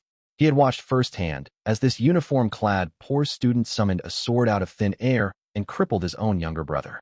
How could someone who had not even crossed the threshold of martial apprentice possess a spirit weapon? How could he wield such power? Yet these questions were irrelevant. What mattered was that the second heir of Longting Group had been publicly crippled. This was not merely an insult to Zhao Kai. It was a public trampling of Longting Group's reputation. Someone, Zhao Ting roared sharply. The office door swung open. A middle-aged man in a tailored black suit hurried inside and bowed his head. Young master, contact the shadow assassins on the black market. Put a hit on Jiang Fan's life. I want every limb of his broken, and I want him brought to me alive. I will shatter every bone in his body inch by inch with my own hands. Understood. The man acknowledged the order, yet did not turn to leave immediately. Is there something else? Zhao Ting frowned. The master has arrived. Heavy footsteps echoed down the hallway. An elderly man with gray hair, dressed in a custom Tang suit, strolled into the office with hands clasped behind his back. Zhao Tianlong, chairman of Longting Group, the unrivaled tycoon of Binhai City's business world. Zhao Ting instantly smoothed the fury from his features and bowed respectfully. Father. Zhao Tianlong glanced at the shattered phone on the floor and the blood seeping from Zhao Ting's palm, letting out a cold huff. You are well into adulthood, yet you lose your temper over every small slight. Smashing objects will solve nothing. Father Xiao Kai, I already know everything. Zhao Tianlong crossed to the sofa and sat down. I have instructed the hospital to administer the most potent medicines to sustain his life. As for this student named Jiang Fan, handle the matter discreetly. The warden headquarters just released an official notice revoking Xiao Kai's intern position, which proves a high-ranking warden official was present. If you hire black market assassins to act, leave no trace linking Longting Group to the deed. Zhao Ting nodded. I understand. I have pulled his file. Orphaned from a young age, raised on government subsistence. Dealing with a penniless student with no influential connections will be easier than crushing an ant. Even if he somehow stumbled upon a top-tier spirit weapon by sheer luck, without proper cultivation arts he cannot unlock its full power. Eliminating him is a trivial matter. I summoned you today for a far more critical assignment. Zhao Tianlong's gaze deepened. What could possibly take priority over avenging Xiao Kai? Zhao Ting asked in confusion. Zhao Tianlong picked up the teacup on the table, took a slow sip, and spoke steadily. I just received top-secret intelligence from internal military channels. The mutated ant swarm attack at Binhai University today was not quelled by the university principal. It was a single student. Zhao Ting stared in shock. A student? That cannot be right. Even Grand Martial Masters get torn apart by swarms of mutated red ants. The facts speak for themselves. Zhao Tianlong set down his cup, raising his voice slightly. This student charged alone through the entire ant horde, ventured 300 meters underground, and slayed the mutated ant queen. A senior commissioner from the Jiangnan Warden headquarters personally granted him top-tier special approval on the spot. He was fast-tracked directly into the core inner circle of the wardens. Zhao Ting gasped audibly. Slaying an ant queen? That demanded at minimum Grandmaster tier combat strength. And the wielder was merely a student? Father, are you implying geniuses of this caliber appear once in 1,000 years? Greed glinted in Zhao Tianlong's eyes, the instinct of a seasoned businessman shining through. More importantly, my investigations confirm this student has no powerful backing whatsoever, a complete nobody from the bottom of society. While the wardens have granted him official standing, they cannot supply the vast wealth and resources he requires. Cultivation relies on 4 pillars: wealth, companions, arts, and land. Resources and capital are exactly what he lacks most. Zhao Ting's eyes lit up. If we can secure his allegiance before any other power reaches him, if he accepts our funding, as he rises through the warden ranks and even becomes the next Lin Chongfeng, Longting Group will hold unrivaled sway across all of Jiangnan province. Zhao Tianlong's voice rose with fervor. The returns on this investment will be incalculable. I will immediately launch an investigation to uncover this genius's identity. Zhao Ting said, fired with resolve. See to it. Prepare 1 billion cash alongside the 3 spirit-grade medicinal herbs. They are stored in the group's treasure vault. Remember to adopt a humble stance. We must show the utmost deference to such an unparalleled genius. Zhao Ting nodded firmly. Father and son drafted their grand ambitions within the office, completely unaware the unparalleled genius they planned to lavish 1 billion yuan to win over was the same penniless student. They intended to pay assassins to kill him. Night deepened. Jiang Fan pushed open the dormitory door. His three roommates huddled around a computer playing online games, the clatter of keyboard keys filling the room. Fan's back. Lu Ming, the plump boy sleeping across from him, pulled off his headset. Where have you been? We thought the red ants might have dragged you off. I grabbed a meal outside, Jiang Fan replied, pulling out a chair to sit. You have a carefree mindset. Dozens died on campus today, yet you still found time to dine out. Jiang Fan slouched lazily into the chair. As he turned his focus inward to examine the Dragon Abyss sword inside his system storage space, his peripheral vision caught sight of something outside. A black silhouette stood beneath the dormitory building, staring straight up at him. Who's there? Boom. In the exact same instant, the dormitory window glass exploded into shards. A foul-smelling black fireball as wide as a bucket tore through the night sky, hissing as it corroded the air, slamming straight into the chair Jiang Fan had occupied moments earlier. Sharp senses. Unfortunately, I take payment to eliminate targets. Boy, blame yourself for crossing people you should never have provoked. A cold voice, venomous as a viper, echoed from the shattered window ledge. A man entirely wrapped in custom black robes hovered suspended in midair, eerie emerald eyes glowing beneath the shadow of his hood. Boom. An overwhelming, terrifying vital energy pressure erupted within the cramped dormitory in an instant. Mid-tier Grandmaster. A tidal wave of bloodthirsty killing intent sucked all breathable air out of the dormitory building in a heartbeat. Grand Martial Master? No, Grandmaster. An assassin. Lu Ming scrambled up from the floor, his complexion ashen white. He was barely qualified as a martial apprentice, an ordinary student who had never witnessed such a scene. The high-tier Grandmaster pressure bore down on him, his bones creaking with strain as he fought to avoid collapsing to his knees. It's a shadow assassin from the black market. Run. The other two roommates were paralyzed with terror. One scrambled toward the door, tears and snot streaming down his face. Only one thought raced through his mind: find the principal. Head to the administration building to find Principal Lin. The robed assassin let out a cold snort, flicking his sleeve. 3 black mist-wreathed poison needles shot forth, aimed directly at the backs of the two fleeing roommates' heads.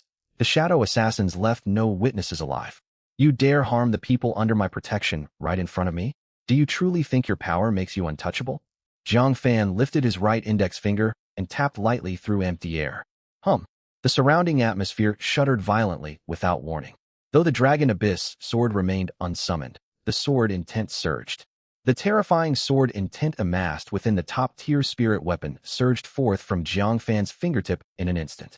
Thousands of streaks of purple-black thunder, sword chi materialized out of nowhere, screaming as they tore through space, coalescing into an impenetrable sword net. The 3 poison needles were ground into fine dust. The countless streaks of sword chi pressed onward without losing momentum, engulfing the shadow assassin entirely beneath his horrified gaze. This cannot be. You're just a worthless nobody. The assassin's horrified cry cut off abruptly. The Grandmaster tier protective energy barrier he prided himself on was as fragile as parchment against the sword chi. It was pierced through countless times in the blink of an eye. Bang! A dull crash reverberated as the mass of sword chi dissipated. The fearsome mid-tier Grandmaster assassin, who could run rampant across entire regions, was now pinned flat against the dormitory's cold wall by over 50 tangible streaks of sword chi. His hands, feet, dantian, and clavicles, every vital spot, had been pierced through by sword chi, blood soaking half the wall crimson. He could not move a muscle, his internal vital energy fully suppressed, not a wisp of inner force able to be summoned. His body riddled with wounds, reduced to a cripple. Who exactly are you? The shadow assassin coughed up mouthfuls of blood mixed with fragments of internal organs, his eyes flooded with unbridled terror. Such methods, such swordsmanship bordering on divine power. This was far beyond any ordinary martial master's capabilities.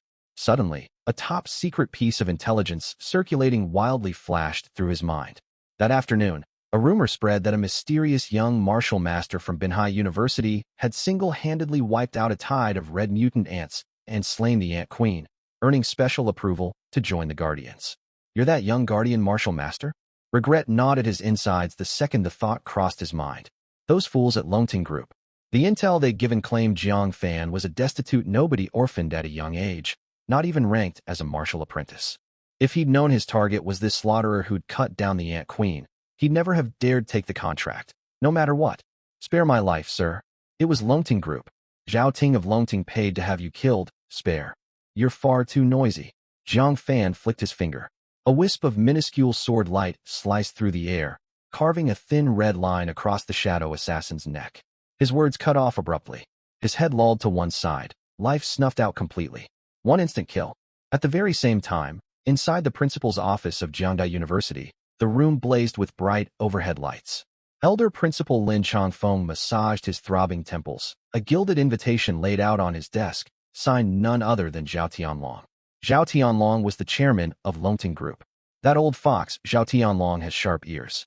Barely hours after the chaos at school today, he's using his past investments in the university as an excuse to dig up information on that young martial master. Longting Group had deep roots and immense financial power across Binhai City. If the mysterious student Zhang Fan needed cultivation resources, Longting would seem like an ideal ally. But businessmen spoke nothing but lies. He feared Zhang Fan would be manipulated as their pawn. Bang! The office door crashed open with brute force. Lu Ming and a blood-soaked student stumbled and tumbled inside. Principal. Disaster. Zhang Fan's dorm was attacked. It was an assassin from the Shadow Black Market. A martial master, definitely a peak martial master class warrior out for Zhang Fan's life. What? Principal Lin shot to his feet in one abrupt motion, the solid mahogany chair beneath him shattering completely. It shattered from the sheer force of his movement. Shadow Organization. Those treacherous, ruthless scavengers lurking in Binhai's underground. Zhang Fan is in mortal danger. Lin Changfeng's face drained of color, and he transformed into a gust of wind, bursting straight out the window. He'd witnessed Zhang Fan punch apart the Ant King that day. He knew the boy stood at peak martial master rank after he beheaded the Ant Queen. But the Shadow Assassins operated by different rules entirely. They avoided fair frontal combat, relying on underhanded tricks, toxic martial arts, curses, and countless bizarre assassination tactics. No matter how strong Zhang Fan was, he was only an 18-year-old. He was an 18-year-old who'd awakened his powers recently. How extensive could his battle experience possibly be? If he fell victim to a sneak attack and his martial foundation was crippled, Huaxiao would lose a pillar of strength for generations to come. Damned Shadow Organization. If a single hair on Zhang Fan's head is harmed, I'll make you pay. Lin Changfeng pushed his speed to its absolute limit, sonic booms echoing across the campus sky. He crashed through the walls of Zhang Fan's dormitory wrapped in killing intent, fully prepared to witness a scene of carnage and ready to lay down his life to fight. Yet the sight before him froze him solid. He stood as still as a carved statue. Pinned to the wall was the infamous Shadow Assassin, responsible for slaying countless talented young warriors, cold and lifeless. His pale green eyes bulged wide, etched with unimaginable terror from his final moments. Lin Changfeng slowly twisted his stiff neck to stare at the corpse. You did this? His voice came out rough and dry. MHM. He forced his way over, so I dealt with him without a second thought. Zhang Fan shrugged casually. Principal Lin drew a deep breath, shock churning wildly inside him. He recognized the corpse on the wall instantly, a rising star within Shadow Black Market. He was infamous for his underhanded killing techniques. Though Shadow Organization operated outside the law, their underground combatants lent aid during the yearly waves of feral mutant beasts surging out of the wilderness. For that reason, higher authorities turned a blind eye to most of their crimes and had never moved to eradicate them entirely. Student Zhang Fan, this matter will bring severe trouble. The Shadow Organization holds immense hidden power across Binhai. Their headquarters lies buried deep within the underground black market, guarded by a reclusive martial saint who rarely emerges from seclusion. Higher authorities tolerate them solely because of that martial saint's formidable standing. If Shadow sends more attackers, I will file an official complaint with the Provincial Guardian's headquarters to demand retaliation. But we cannot take the initiative to wipe out their core headquarters, not yet. We lack the power to provoke such an enemy. Lin Changfeng expected the hot-headed young man to argue, ready to reason. Instead, Zhang Fan only let out a faint, indifferent, "Oh, a martial saint? True enough. With his current peak martial master cultivation and his body-sanctifying cultivation technique, he could overwhelm any grand martial master with ease. Against a true martial saint who comprehended the fundamental laws of power, however, he was still outmatched. That said, his restraint toward the black market headquarters did not mean he would let this incident slide. Principal Lin, I will leave Shadow Organization unharmed for now. But the employer who hired the hitman will pay tonight. It is time to discipline Longting Group. Zhang Fan stood and walked straight out of the dorm. He left Principal Lin staring after him with a tangled mix of worry and awe. Huddled at the end of the hallway, Lu Ming and Jiang Fan's two other roommates peeked cautiously inside the room.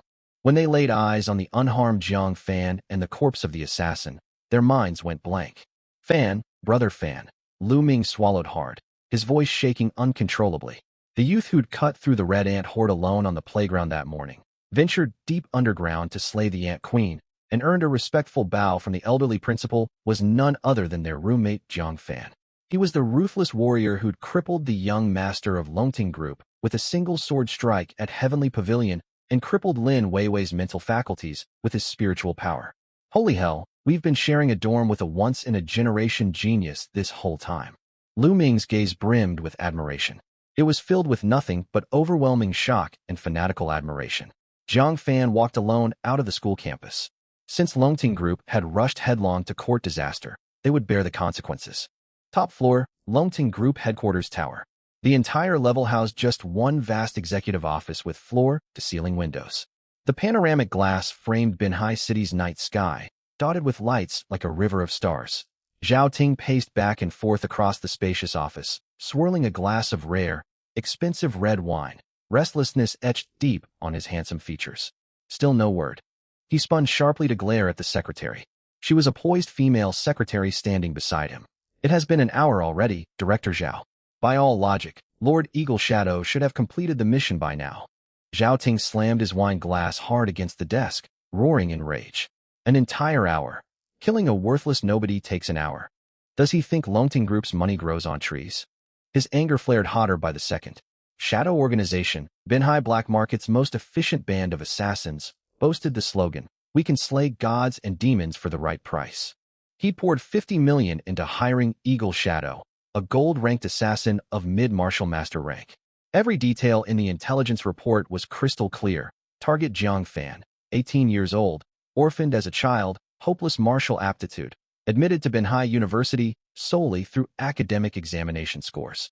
Against such trash, even a high martial warrior could crush him like stepping on an ant. Yet an hour had slipped by.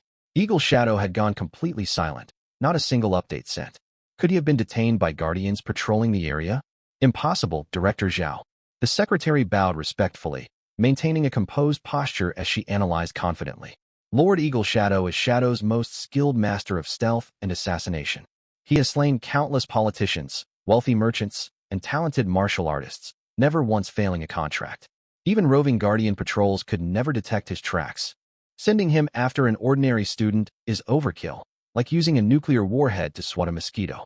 Perhaps Lord Eagle Shadow stopped for a drink nearby before striking. She attempted a light-hearted joke to ease the tense atmosphere. Zhao Ting's expression failed to soften in the slightest. A strange sense of unease coiled around his heart like a venomous serpent, leaving him unable to sit still. Just then, a faint yet piercing sword hum echoed without warning across the skyscraper. Zhao Ting and his secretary paled simultaneously, rushing to the floor-to-ceiling windows. Stretching across the busy commercial street, far below hung an awe-inspiring streak of sword energy, swirling endlessly above the Longting Tower like a silver river falling from the nine heavens. The dark violet sword energy carried frigid, bone-chilling sharpness. Merely hovering overhead sent the plane trees lining the street rustling without wind, their leaves shredded into fine dust at the edges by invisible cutting force.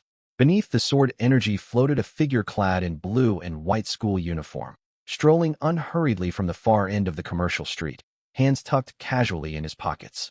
What is that? The secretary stared out the window, her face drained of all color from fright. Zhao Ting's pupils shrank to pinpricks. A martial master. No ordinary martial master could wield such terrifying sword energy.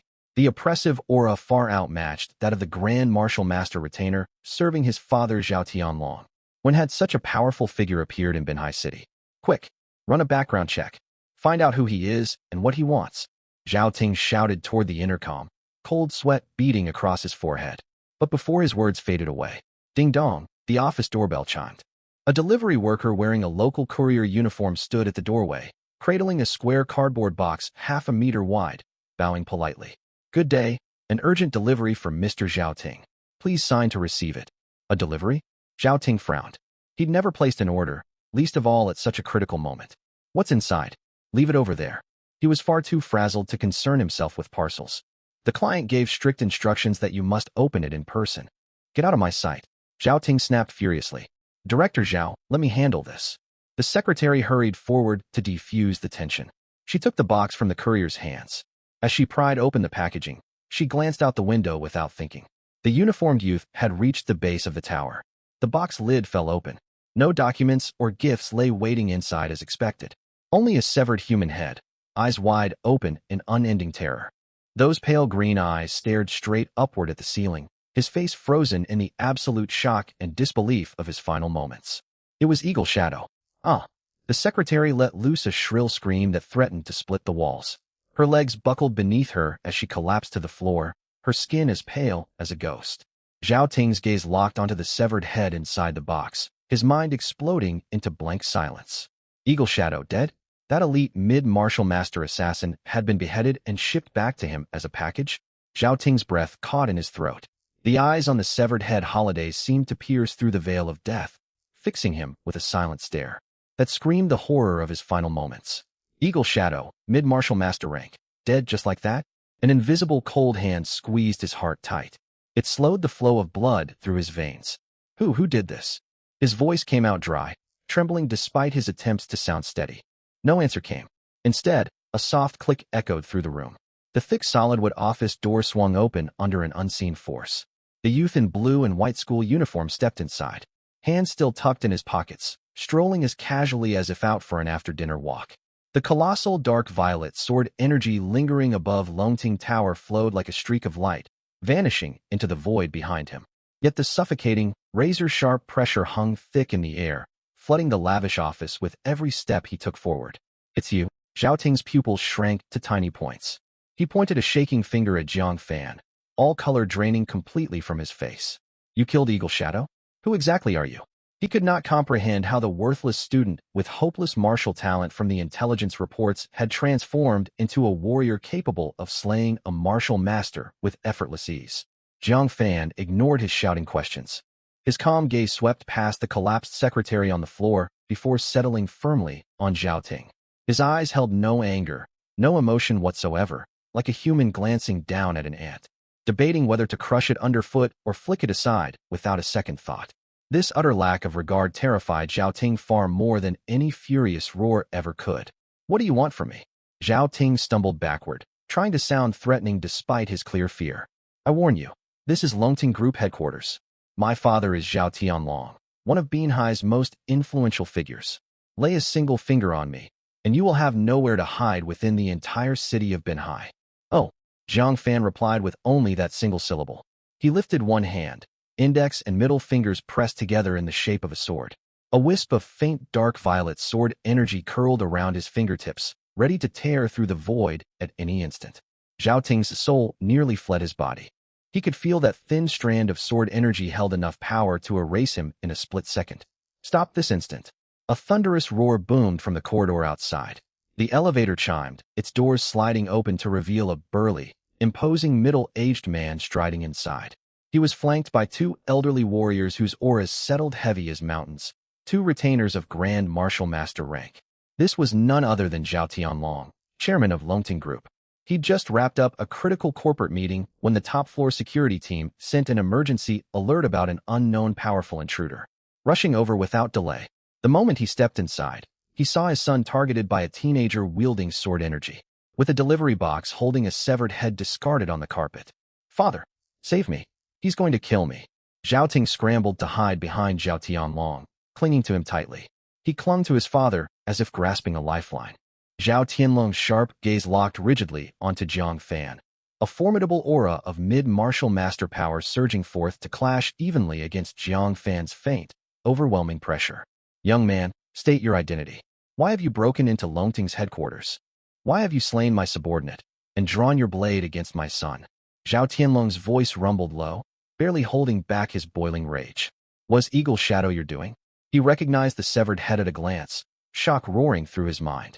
Anyone capable of killing Eagle Shadow so effortlessly had to be a master. They had to be at minimum a late martial master, possibly even peak rank. Jiang Fan officially spoke, his tone flat as if recounting a trivial daily occurrence. He sent an assassin to take my life, so I took his. That is fair trade. Sent an assassin after you? Zhao Tianlong froze for a beat, then pieced together the full story, his features darkening instantly. His son had once again acted recklessly and brought ruin upon them all. Still, he could never back down in front of a stranger. Longting Group's reputation meant everything to him. Young man, do not push this matter too far. Zhao Tianlong drew a deep breath, softening his tone while retaining unshakable authority. My son acted without thinking. I will apologize to you on his behalf. Let this incident end here. Longting Group will offer you a satisfactory sum as compensation. He paused, his tone hardening with an unmissable threat. Longting Group is Binhai's largest tax contributor, providing livelihoods for hundreds of thousands of city residents. We maintain close ties with the Guardians and Municipal Hall. If you commit murder within these walls and disrupt Binhai's stability, you will suffer. You will make an enemy of the entire Binhai-based city. Even a peak martial master such as yourself cannot escape certain death. Leave this premises now, and we will pretend none of this ever happened, all grievances wiped clean. His speech balanced gentle persuasion with heavy intimidation perfectly. He showcased the ruthless cunning of a seasoned tycoon. In his judgment, any rational warrior would understand which choice to make after hearing his words. Jiang Fan only tilted his head, as if listening to a ridiculous joke. He stared at Zhao Ting cowering behind Zhao Tianlong and spoke calmly. It seems you misunderstand the situation entirely. I did not come here to reason with you. The second his voice faded. Whoosh. A streak of sword light blazed forth, faster than the human eye could follow. It ignored physical distance and cut straight through the defensive aura surrounding Zhao Tianlong. It curved neatly around Zhao Tianlong, striking true from his flank. The look of terror froze permanently on Zhao Ting's face. A tiny red dot bloomed between his brows, stretching rapidly into a crimson line slicing from his forehead all the way down to his jaw. You. He managed only a single syllable before his body split cleanly down the middle, collapsing sideways like a split log. Blood and internal organs spilled across the expensive woven carpet. One instant kill. He had struck the fatal blow right before the boy's father, a mid-martial master, and two retainers. The two Grand Martial Master retainers had not even had time to react, forced to watch Zhao Ting die before their eyes. Cold sweat trickled down their foreheads. This teenager's strength far surpassed all their estimations. Tinger. Zhao Tianlong stood frozen for 3 full heartbeats before unleashing fury. He unleashed a raw, grief-stricken roar that tore through the room. His eyes blazed crimson, rationality swallowed whole by boundless rage and the agony of losing his only son. I will kill you. The fighter jet's engine spewed a faint blue tail flame, tearing through the night sky. Inside the cabin, Jiang Fan took the co-pilot's seat and casually set the Dragon Abyss sword across his knees. The purple-black cold aura emanating from the blade dragged the surrounding temperature down by more than 10 degrees. Su Qinghan sat in the main pilot's seat, steadily gripping the control stick. She gripped the controls with both hands. She stole a sideways glance at Jiang Fan, unable to mask the shock in her eyes. She had seen everything clearly back on the top floor of Dragonsaur Building. That elder eagle from the Shadow Organization was an old monster who stood strong. He had stood at the Grandmaster rank for decades, and had unleashed a full-powered strike, yet failed to kill Jiang Fan instantly. Jiang Fan had not only blocked it, but hadn't even sustained severe injuries, only a split tiger's mouth. He was merely 18 years old. Su Qinghan had gone through Jiang Fan's files. For 18 years, his vital energy had been mediocre, not even clearing the threshold of martial apprentice. Then he had abruptly erupted with peak master cultivation, capable of taking on a grandmaster across an entire major realm without falling once. The purity of his vital energy and terrifying physical strength defied all common sense of martial arts. A monster. That was the label Su Qinghan silently stuck on Jiang Fan in her mind.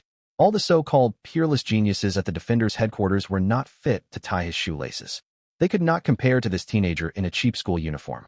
Thanks for your help. No need. Su Qinghan looked away, staring straight ahead at the windscreen. You agreed to join the Defenders. We're on the same side now. Defenders back each other up. That's our rule. She paused for a moment, then went on.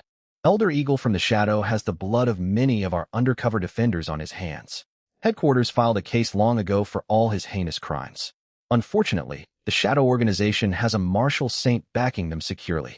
One misstep could spark massive conflict, so higher-ups have never issued orders to wipe them out entirely. Su Qinghan turned to look at Jiang Fan, her gaze earnest. Your talent is extraordinary. At your current rate of progress, you will definitely step into the Grandmaster rank. You will get there in 3 years, and may even stand a chance to challenge Marshal Saint. You can settle scores with that old man then.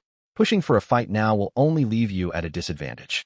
After listening, Zhang Fan merely lifted an eyebrow, completely noncommittal.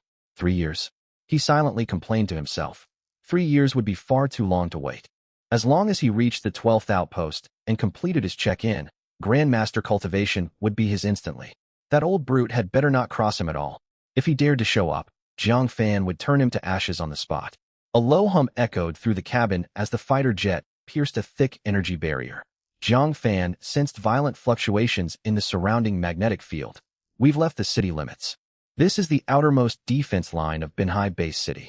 Binhai Base is the farthest city in Jiangnan Province. Cross this wall, and you'll enter the true frontline war zone.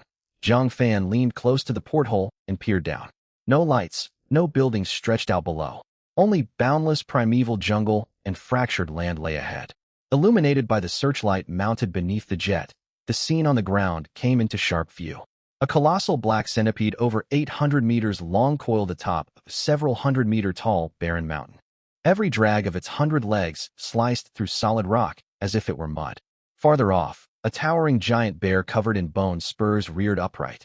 Nearly 300 meters tall, it swatted dozens of towering ancient trees to splinters with one palm, then opened jaws. It opened its bloodthirsty jaws and bit a smaller ferocious beast clean in two. Fresh blood sprayed everywhere, staining a vast stretch of forest crimson. Zhang Fan's pupils narrowed. These ferocious beasts dwarfed even the largest dinosaurs recorded in biology textbooks from his past life. Massive creatures hundreds or thousands of meters tall could flatten an entire town with a single gesture. This was the harsh truth of this high martial arts world.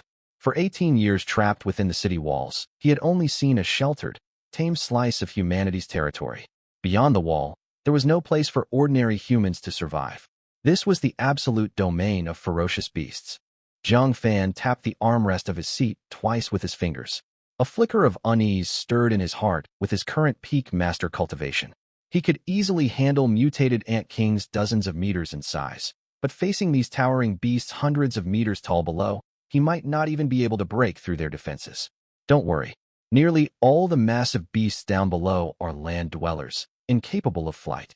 Our fighter's current cruising altitude stands at 8,000 meters. They cannot reach us. As long as this aircraft remains intact, we're safe. Zhang Fan pulled his gaze away and sat upright once more. Humanity's living territory keeps shrinking, doesn't it? Su Qinghan nodded. Su Qinghan fell silent for several seconds, then nodded firmly. Monstrous beasts reproduce far too rapidly. A single low-rank female beast can lay hundreds of eggs at once. Given enough flesh to devour, they fully mature within mere months. Humans, though, face a different reality. Cultivating a warrior fit for the battlefield demands massive resources and over a decade of training. Even those blessed with extraordinary talent must survive countless life or death battles to grow stronger. Gaps in numbers, physical stature, and vitality mean mankind is at a disadvantage. For decades, we've clung to fragile defenses relying on towering walls and technology. Our living space gets chipped away bit by the beasts. If this continues, the base cities will eventually be swallowed whole by beast tides. A faint undercurrent of sorrow laced her tone. Zhang Fan said nothing in reply. He understood all too well that this world followed a brutal law of the jungle. Without strength, one did not even deserve to lament fate. The day before yesterday, Su Qinghan suddenly broke the silence, changing the topic layout. My squad carried out a reconnaissance mission outside the 12th Garrison's defense line. Zhang Fan turned to look at her. We were ambushed by high-tier mutant beasts. Su Qinghan tightened her grip on the control stick. All 4 of my teammates died. We couldn't even retrieve them. We couldn't retrieve their remains. Dead silence filled the cockpit. I returned to Binhai yesterday to file my mission report. I was supposed to rest in the base city for a full month. Su Qinghan drew a deep breath to steady her emotions before speaking again. But I volunteered for this escort detail. Once I drop you off at the 12th Garrison, I'll stay on the front lines. I'll slay several high-tier beasts to avenge my comrades. Zhang Fan stared at Su Qinghan's cold, rigid profile silently. This woman appeared frigid as ice on the surface, yet beneath lay a reckless, unyielding spirit. She'd volunteered for the deadliest war zone just to seek vengeance for her fallen squadmates. She was rather intriguing. Zhang Fan closed his eyes and began circulating his technique. He began circulating the body to sage cultivation art. Vital blood surged through his meridians, rumbling like roaring rivers. Humans were undeniably insignificant, but he, Jiang Fan, would never end up as fodder for monsters. The fighter soared steadily through the night sky. The 12th garrison lay 800 kilometers from Binhai Base City. At the aircraft's speed, they would arrive in half an hour. Time ticked onward. Abruptly, the vital blood coursing within Jiang Fan's body ground to a halt as he sensed a threat. His eyes flew open, and his peak Grandmaster's spiritual sense radiated outward in an instant. An eerie, overwhelmingly dangerous aura was hurtling toward them from the clouds on their left. This presence differed from the savage land beasts below. It locked onto their aircraft completely. It locked onto them with unwavering, predatory intent, targeting this fighter alone. Ambush incoming. Jiang Fan roared loudly. A blazing crimson light tore free from the clouds to the left. It was a colossal bird wreathed in dark red flames, its wingspan stretching over 50 meters wide. Its body was covered in metal-hard scarlet plumage. It moved faster than the fighter's radar could register. Bang! The giant bird skimmed past the aircraft's left wing. Its razor-sharp wing edge sliced off a huge chunk of the sturdy alloy structure in one blow. Sparks showered everywhere. The jet lurched violently, and blaring alarms erupted throughout the cabin. Su Qinghan's face paled to a shade she had never known before. Her knuckles whitened as she clamped both hands around the control stick. Her arm muscles bulged as she fought against the aircraft's uncontrolled, violent tumble. Through the shuddering viewport, the flame-shrouded giant bird circled nearby with graceful, lethal poise. Its golden vertical pupils fixed coldly upon them, toying with its prey like a cat tormenting a mouse. It's a Skyflame Tyrant Wing. Late Grandmaster tier. No, its aura borders on peak Grandmaster. Despair washed over her. Skyflame Tyrant Wings were flying overlords only documented on the outskirts of the monster nest 3,000 kilometers away. Logically, it should never have strayed into airspace surrounding Binhai Base City. This defied all known patterns. Worse still, 10,000 meters above the ground belonged entirely to flying beasts. The Skyflame Tyrant Wing outstripped triple the speed of sound, with maneuverability far surpassing any man-made fighter craft. Even a great Grandmaster warrior would be worn down to death against such an aerial tyrant. Escape was impossible. I'll handle it. A calm, almost indifferent voice reached her ears at that moment. Su Qinghan spun her head sharply to see Jiang Fan unbuckling his safety harness and rising to his feet. His faded blue and white school uniform looked wildly out of place beneath the flashing red emergency lights of the cockpit. What are you doing? Su Qinghan snapped sharply. Sit back down. We still stand a chance of an emergency landing. She knew Jiang Fan was extraordinary, capable of withstanding a single strike from a great Grandmaster while only at peak Grandmaster. But their foe was a beast verging on peak Grandmaster, and they were thousands of meters up in the sky. What could he possibly hope to accomplish? Step outside the aircraft and fight it barehanded? It was suicide. Jiang Fan ignored her question and walked toward the cabin door, pressing one palm flat against the emergency release switch. You've lost your mind. Su Qinghan's eyes stung with red. She would rather perish in battle than watch such an unparalleled prodigy throw his life away over a reckless miscalculation. The noise is rather grating. The next second, a deafening boom echoed out. Jiang Fan tore the cabin door clean off its hinges with a single hand. Violent high-altitude gales rushed into the cockpit, threatening to tear every loose object out into the sky. Su Qinghan clung desperately to the control stick to avoid being swept away. Enraged by the human's blatant provocation, the Skyflame Tyrant Wing let loose a piercing shriek that set teeth on edge. It beat its wings once, transforming into a streak of dark red light, a blazing meteor hurtling straight for the open cabin door. Scorching heat began melting and warping the fighter's metal hull. Su Qinghan squeezed her eyes shut in utter despair. This was the end. Yet the catastrophic collision she braced for never came. Absolute silence descended upon everything. The alarms fell silent. The howling wind vanished. Even the thud of her own heartbeat seemed to fade away. Su Qinghan's hands trembled as she forced her eyes open. She witnessed the most inconceivable sight of her life. Jiang Fan still stood in the doorway, one hand steadying the doorframe, the other stretched casually forward. His index finger pointed lightly at empty air. A wisp of jet-black sword chi, thin as a strand of hair, pierced through the fabric of space before his fingertip.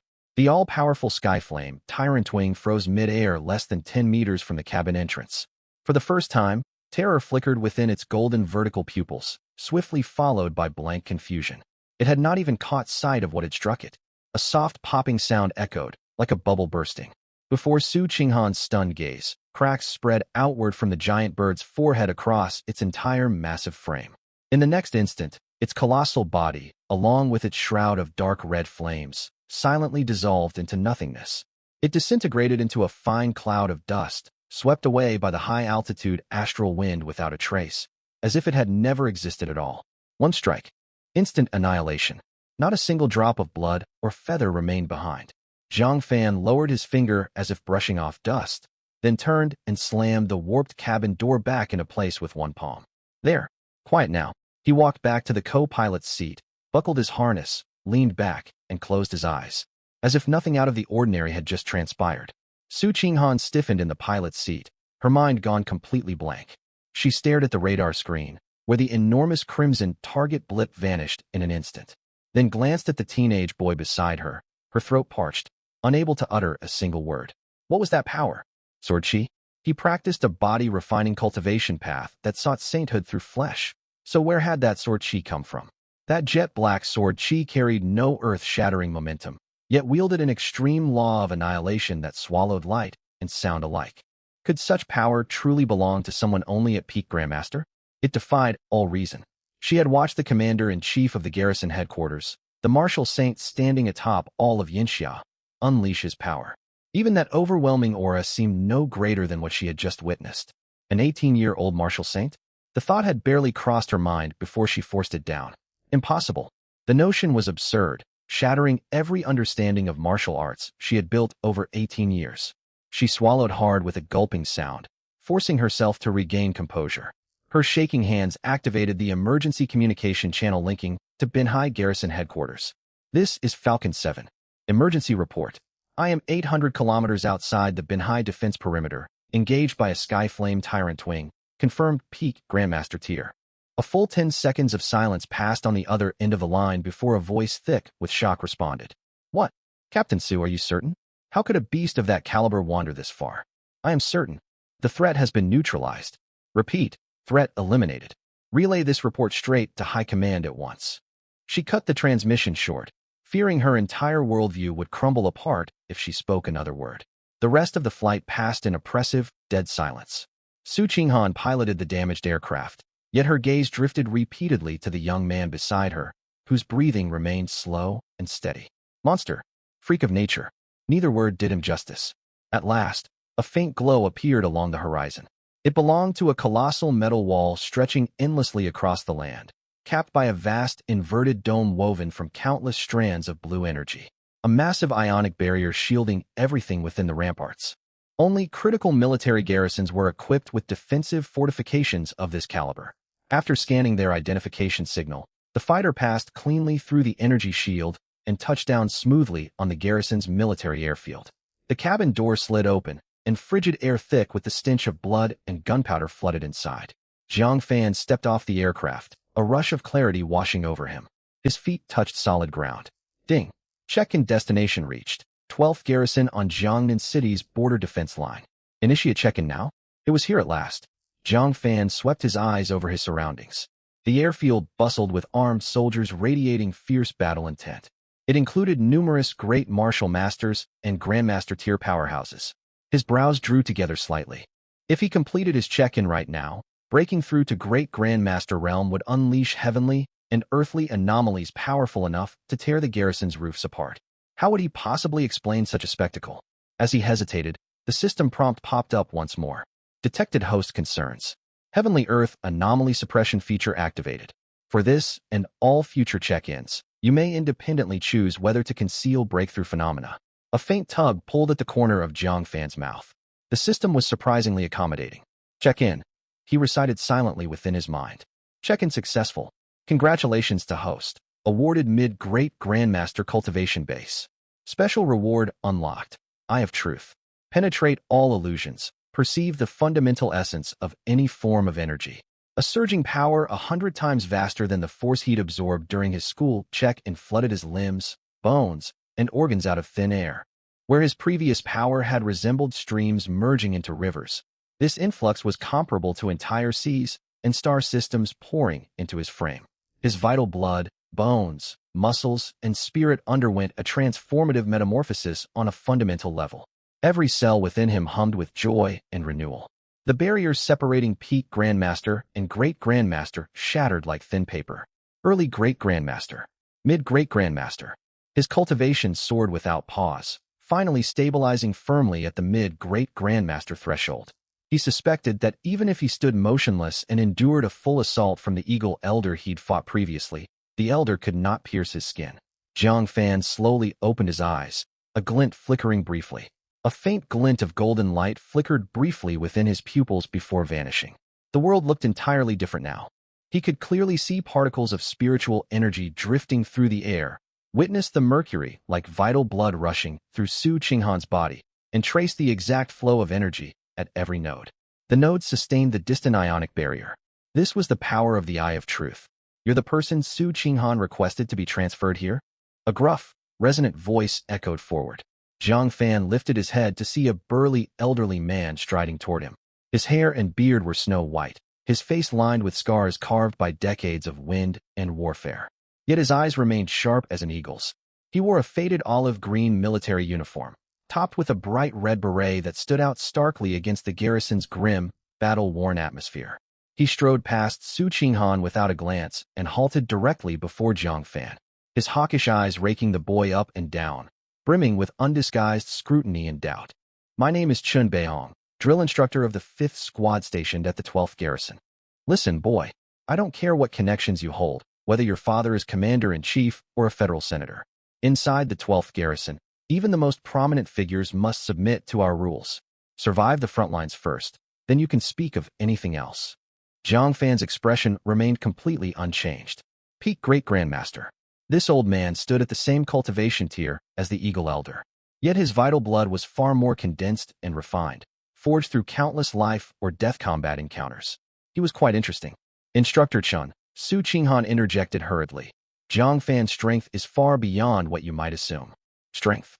Chun Beihong cut her off with a scoff. "I can't even detect a flicker of vital blood emanating from this ordinary youth. Su girl, you can't seriously believe propaganda? I've lived 30 years guarding this border, and never once have I seen someone use family ties to gain a cushioned posting on the front lines." Su Qinghan parted her lips, yet no words emerged. How could she possibly explain it? That the harmless-looking teenager beside her had pierced a bird. He had pierced a peak Grandmaster Skyflame tyrant wing into cosmic dust with a single finger, 10,000 meters above the ground. Even to her own ears, the story sounded utterly ridiculous. "Enough chatter." Chun Beihong waved a hand impatiently. "You've been assigned to my 5th Squad, so follow regulations. First order, head to the armory to claim your combat gear. Claim equipment?" A subtle shift tugged at Jiang Fan's brows, and he prepared to decline. He wielded the Dragon Abyss sword. Ordinary weapons might as well be wooden sticks in his hands. Yet at that very moment, the system panel flickered. Side check and quest triggered. Quest location, 12th Garrison Armory Warehouse. Quest objective, select any single weapon within the armory and complete a check in there. Quest reward, the chosen weapon will automatically evolve into a personal growth divine weapon attuned to your current cultivation tier. A faint, amused smile curved Jiang Fan's lips. This was an unexpected opportunity. He would not pass up such a beneficial chance. He turned toward Chun Beihong and nodded, speaking concisely. "Lead the way."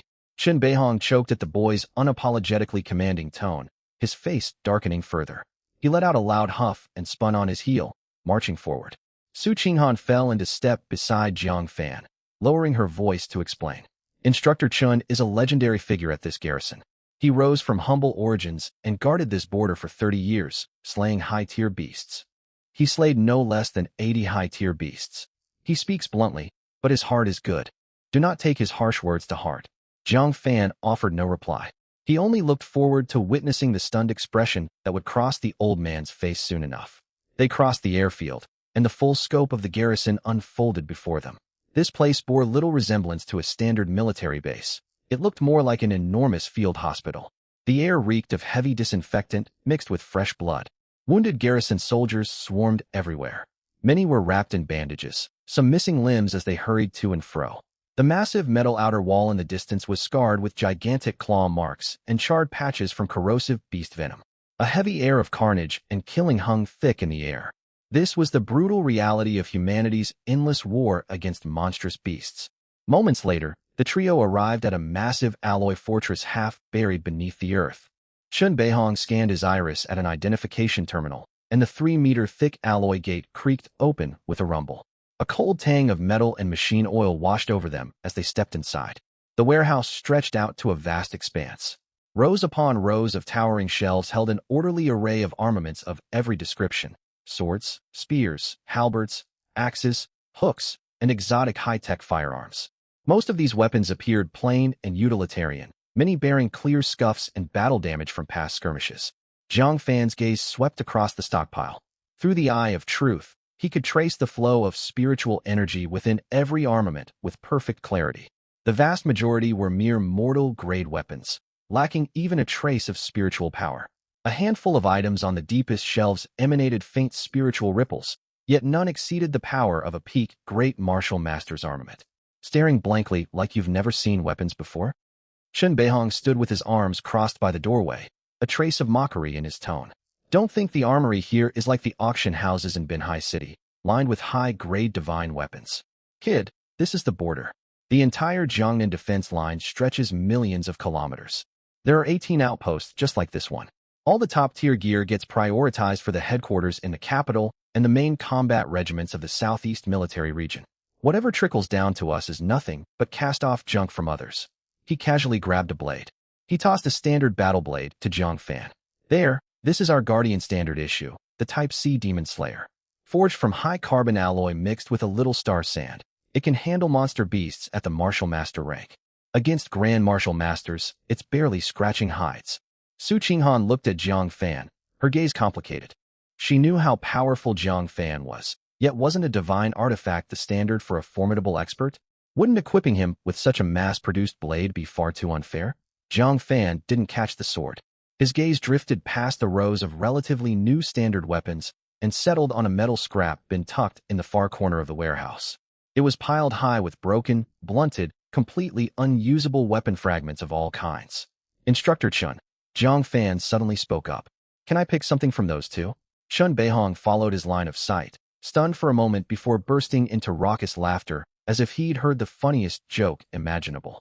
Ha ha, kid, you're something else entirely. I let you choose a proper weapon, and you dig trash. You go digging through the trash heap for treasure? You wouldn't happen to have some magic power to turn scrap into gold, would you? Su Qinghan grew anxious. Zhang Fan, those are all irreparably damaged weapons without any salvage value at all. Zhang Fan paid them no mind. He walked straight over to the massive scrap bin, and under their dumbfounded stares, reached into the pile of rusted metal scraps and pulled out a sword. Or rather, half a broken sword. Its blade was covered in rust and jagged gashes. The tip snapped clean off, leaving only a flat, broken cross-section. The wrapping cord on the hilt had rotted away, revealing a dark iron core underneath. This thing couldn't even cut vegetables in a kitchen, dull as it was. Chun Beihong's laughter died abruptly. He stared at the half-piece of scrap iron in Zhang Fan's hand, the muscles on his face twitching. His expression shifting from ridicule to pity, as if watching a fool. Girl Su, are you certain the headquarters sent over a genius, and not a disaster? Su Qinghan was left utterly speechless, her mind going blank. She simply couldn't wrap her head around Zhang Fan's actions. Zhang Fan, however, merely weighed the broken half-sword in his palm, seeming rather satisfied. Only he could see a translucent panel floating before his eyes, a brand new line of text materializing on it. Detected host has selected weapon, nameless broken sword. Check-in quest completed. Immediate upgrade nameless broken sword into exclusive divine weapon for mid-stage Grandmaster realm? Yes/no. Zhang Fan tapped lightly on the empty air with his fingertip. Yes. The next instant, his fingertip brushed the void again. There was no earth-shaking boom, no dazzling flash of light. The rusted broken sword only trembled faintly. Wong. A deep, distant sword hum, as if echoing from primeval times, suddenly rang out within the sealed armory warehouse. The sound was soft, yet struck Chun Beihong and Su Qinghan square in the chest like an invisible sledgehammer. Both of their faces paled in an instant. The weathered skin on Chun Beihong's face tightened sharply, the pity in his eyes freezing solid, replaced by heavy shock and doubt. Su Qinghan instinctively stepped half a pace backward. The spiritual energy flowing inside her body churned out of control at the sword's hum, as if confronted with its natural predator. This is... She never finished her sentence before drastic changes unfolded. The rust coating the scrap iron in Jiang Fan's hands melted and flaked away like snow seared by blazing fire. Wispy, deep purple-black radiance seeped out from within the blade, like stars slumbering for eons finally waking. Crack, crack. With crisp splitting sounds, brand new blade material sprouted rapidly. The blade sprouted rapidly from the broken edge, visible to the necked eye. An inch, 3 inches, a full foot. Countless free-floating energy particles in the air were forcibly drawn by an invisible force, swirling into a visible vortex that surged relentlessly into the sword. Every metal weapon in the warehouse, new or worn, let out a low humming whine, as if paying homage to their sovereign. Qin Beihong's pupils shrank to pinpricks. He could feel it clear as day. This was neither spiritual energy nor vital blood force. It was a far higher power he had never encountered before, domineering enough to lay down the very laws of heaven and earth. Clang! A clear dragon's cry rang out as the sword finished forming entirely. It was a 3-foot blade of solid purple-black metal, slender and sharp. It looked like a streak of frozen lightning. Countless fine lines resembling the paths of stars naturally etched across its edge, tendrils of primal chaos mist curling around it. One glance alone sent ripples of tremors through the soul. Its aura far surpassed anything belonging to the martial master rank. Even Qin Beihong, who had cultivated at the peak Grand Master realm for decades, had never laid eyes on such a terrifying divine artifact. Was this a sacred weapon fit for Grand Masters? The thought crashed through Qin Beihong's mind like thunder. He stared fixedly at Jiang Fan, the teenager still wearing his blue and white school uniform, whose expression hadn't shifted once from start to finish. Turn scrap into gold? No. This was taking worthless rock and transmuting it straight into a pillar reaching the heavens. Gulp. Su Qinghan swallowed hard. Her entire worldview had been shattered and rebuilt countless times that day.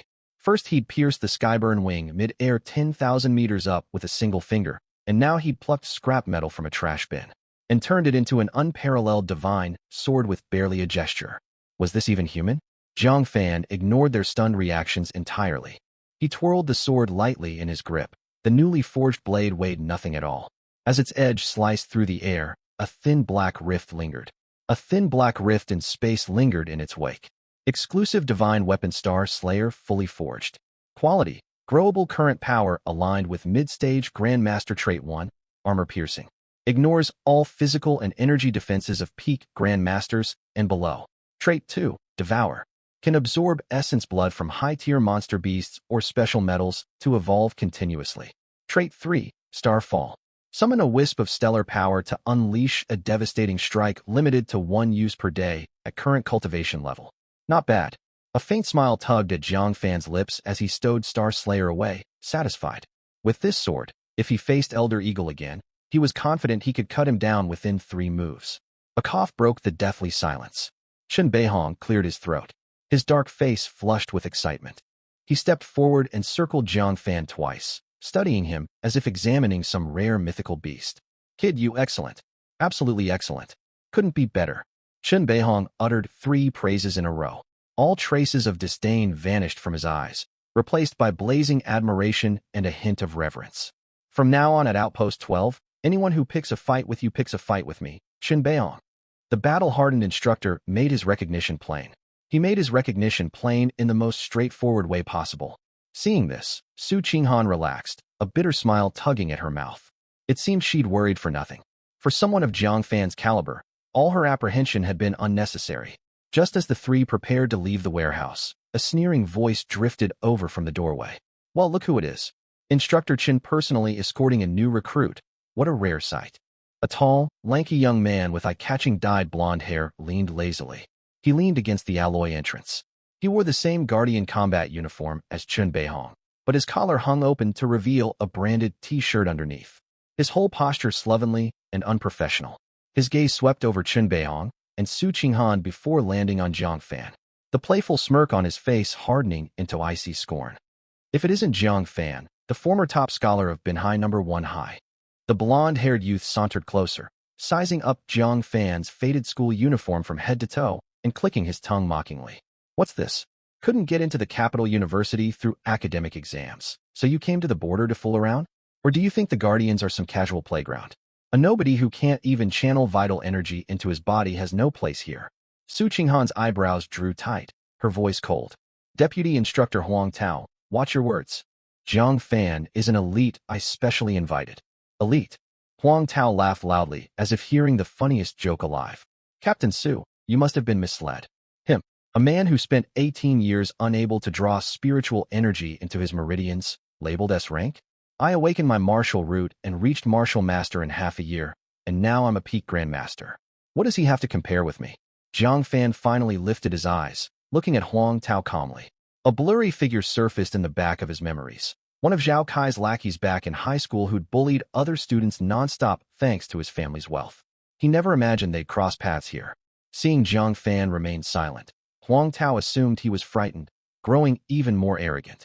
He stepped closer and lowered his voice, his tone vicious enough for only the nearby trio to hear. Jiang Fan, you've got some nerve-crippling Zhao Kai. You tanked the Longting Group's stock prices and cut a huge chunk out of my quarterly dividends. Elder Eagle has already put a price on your head. What do you think would happen if I accidentally crippled you right here? Elder Eagle would surely be thrilled. He made no attempt to hide his hostility and killing intent. Longting Group had far-reaching interests, and he was one of its beneficiaries. Jiang Fan had destroyed the Zhao family's foundation, and by extension, his own source of profit. More importantly, this was a perfect chance. This was the perfect chance to curry favor with the Shadow Martial Saint. Huang Tao, Chen Beihong's voice turned icy cold, a tangible aura of slaughter flooding the entire warehouse. No private fighting permitted within the outpost. Do you ignore my orders entirely? Huang Tao's smile froze.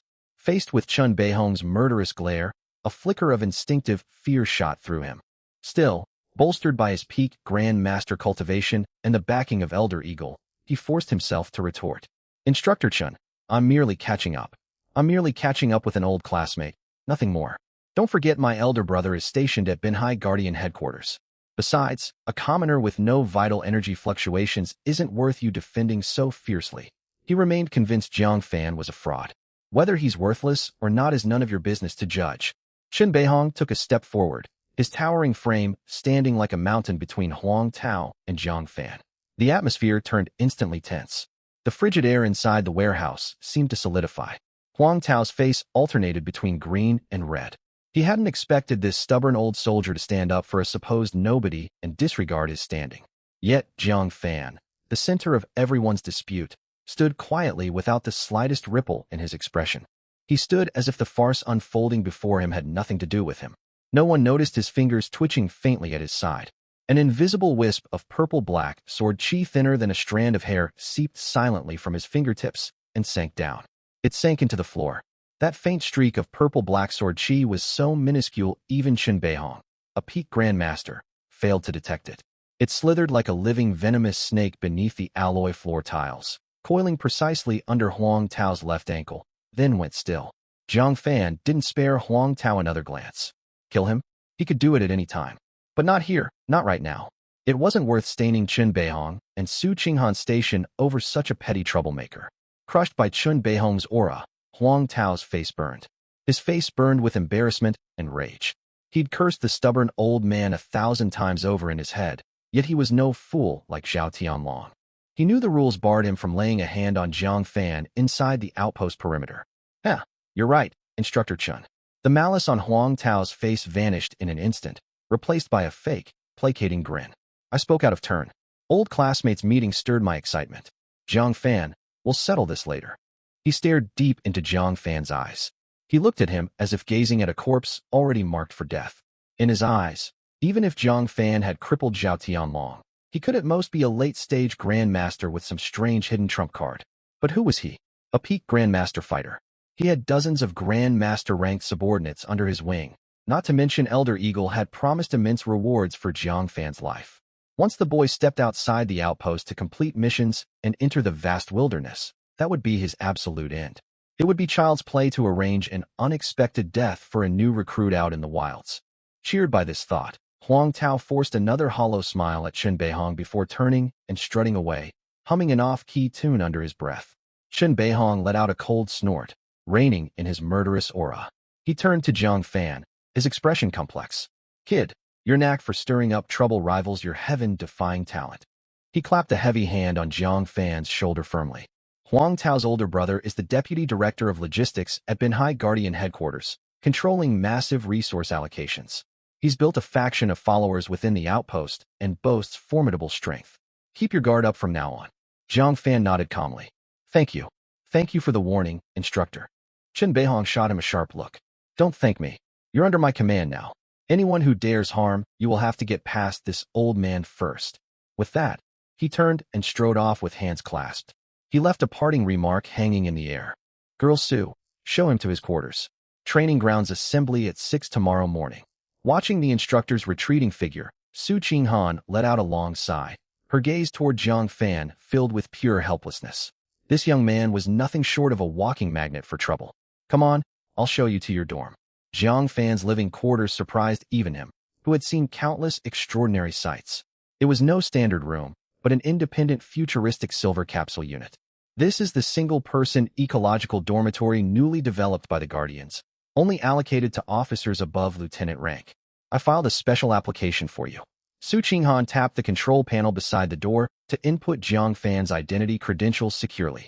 The interior spans roughly 40 square meters, with fully automatic climate regulation, a built-in cultivation aid system, and nutrient fluid synthesizer, maximizing your privacy and cultivation efficiency. Zhang Fan stepped inside. The space was indeed spacious, clean, and minimalist with metallic finishes. There was a bed, a desk and chair, a private bathroom, every fixture seamlessly integrated into the capsule's framework. The accommodations were far superior to his high school dormitory. Once you're settled in, I'll take you somewhere else. Su Qinghan remembered something important. You've just broken through your limits and acquired a new weapon. You ought to get accustomed to your current strength. Follow me.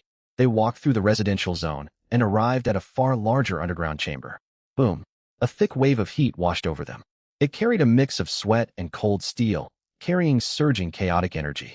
This was a massive training hall. Hundreds of guardians stood shirtless, pouring sweat over all manner of bizarre training equipment. Some clashed furiously against monster simulation combat robots, sending sparks flying everywhere. Others darted back and forth in anti-gravity chambers, honing their movement techniques. Most lined up in front of towering strength testing machines, roaring like wild beasts as they slammed their fists into pressure-sensitive targets. This is Outpost 12's public training hall. Su Qinghan's voice cut clearly through the raucous din. Take a look at everyone here. Each of them is at minimum a peak martial master, most standing at grandmaster rank. Only the elite of the Guardians get assigned to train here in this facility. Zhang Fan's gaze swept across the entire hall. He activated his eye of perception, and the world shifted entirely before his eyes. Invisible energy particles flowing through the air grew crystal clear, and every person training bore halos of varying thickness wrapped around their bodies. Red light represented vital blood, marking martial masters. Orange light represented spiritual energy, marking grand masters. Just as Su Qinghan had said, orange glows dotted the hall, with a handful of near-red-orange auras belonging to powerful peak martial masters scattered throughout. Yet not a single Grand Master aura could be seen. Where are the Grand Masters? Zhang Fan asked casually. Su Qinghan let out a soft laugh in response. Grand Masters? You think Supreme Grand Masters grow on trees? At Garrison 12, there are few. There are fewer than 10 Supreme Grand Masters in the public register. They are almost all department heads, deputy directors, or chief instructors like Instructor Chen. They stay in their private training chambers or command centers all year round and never come here to train. She paused for a moment, her tone laced with deep reverence as she added, Our garrison's supreme commander, who has guarded this outpost for 20 years, is only a mid-stage Supreme Grandmaster, a top-tier powerhouse of that rank. Zhang Fan faltered. His footsteps faltered slightly. He glanced down at his own hands. After activating his sign in reward, he too had reached mid-stage Supreme Grandmaster. That meant this newly reported recruit possessed cultivation equal to the highest commanding officer of this border fortress. For the first time, Zhang Fan gained a clear, staggering understanding of the power he now wielded. This cheat ability was far too overpowered. What's wrong? Su Qinghan noticed his odd demeanor. Nothing. Zhang Fan shook his head, suppressing the internal turmoil. He suppressed the turmoil surging inside him. He pointed toward a row of enormous strength testing machines in the distance. I want to try that equipment over there. The strength tester? All right. Su Qinghan led him over. This machine dwarfed all others. Its force-sensing target was forged from pitch-black metal that glinted with cold metallic luster. This is the Tyrant Series tester built exclusively for Supreme Grandmaster rank experts, Su Qinghan explained as she adjusted the control panel. It can withstand a maximum impact force of 500,000 kilograms. Only the commander, deputy commanders, and instructor can use it regularly. What weight range do you want to test? Set it to maximum capacity, Jiang Fan said evenly. What? Su Qinghan's fingers froze mid-air, certain she had misheard.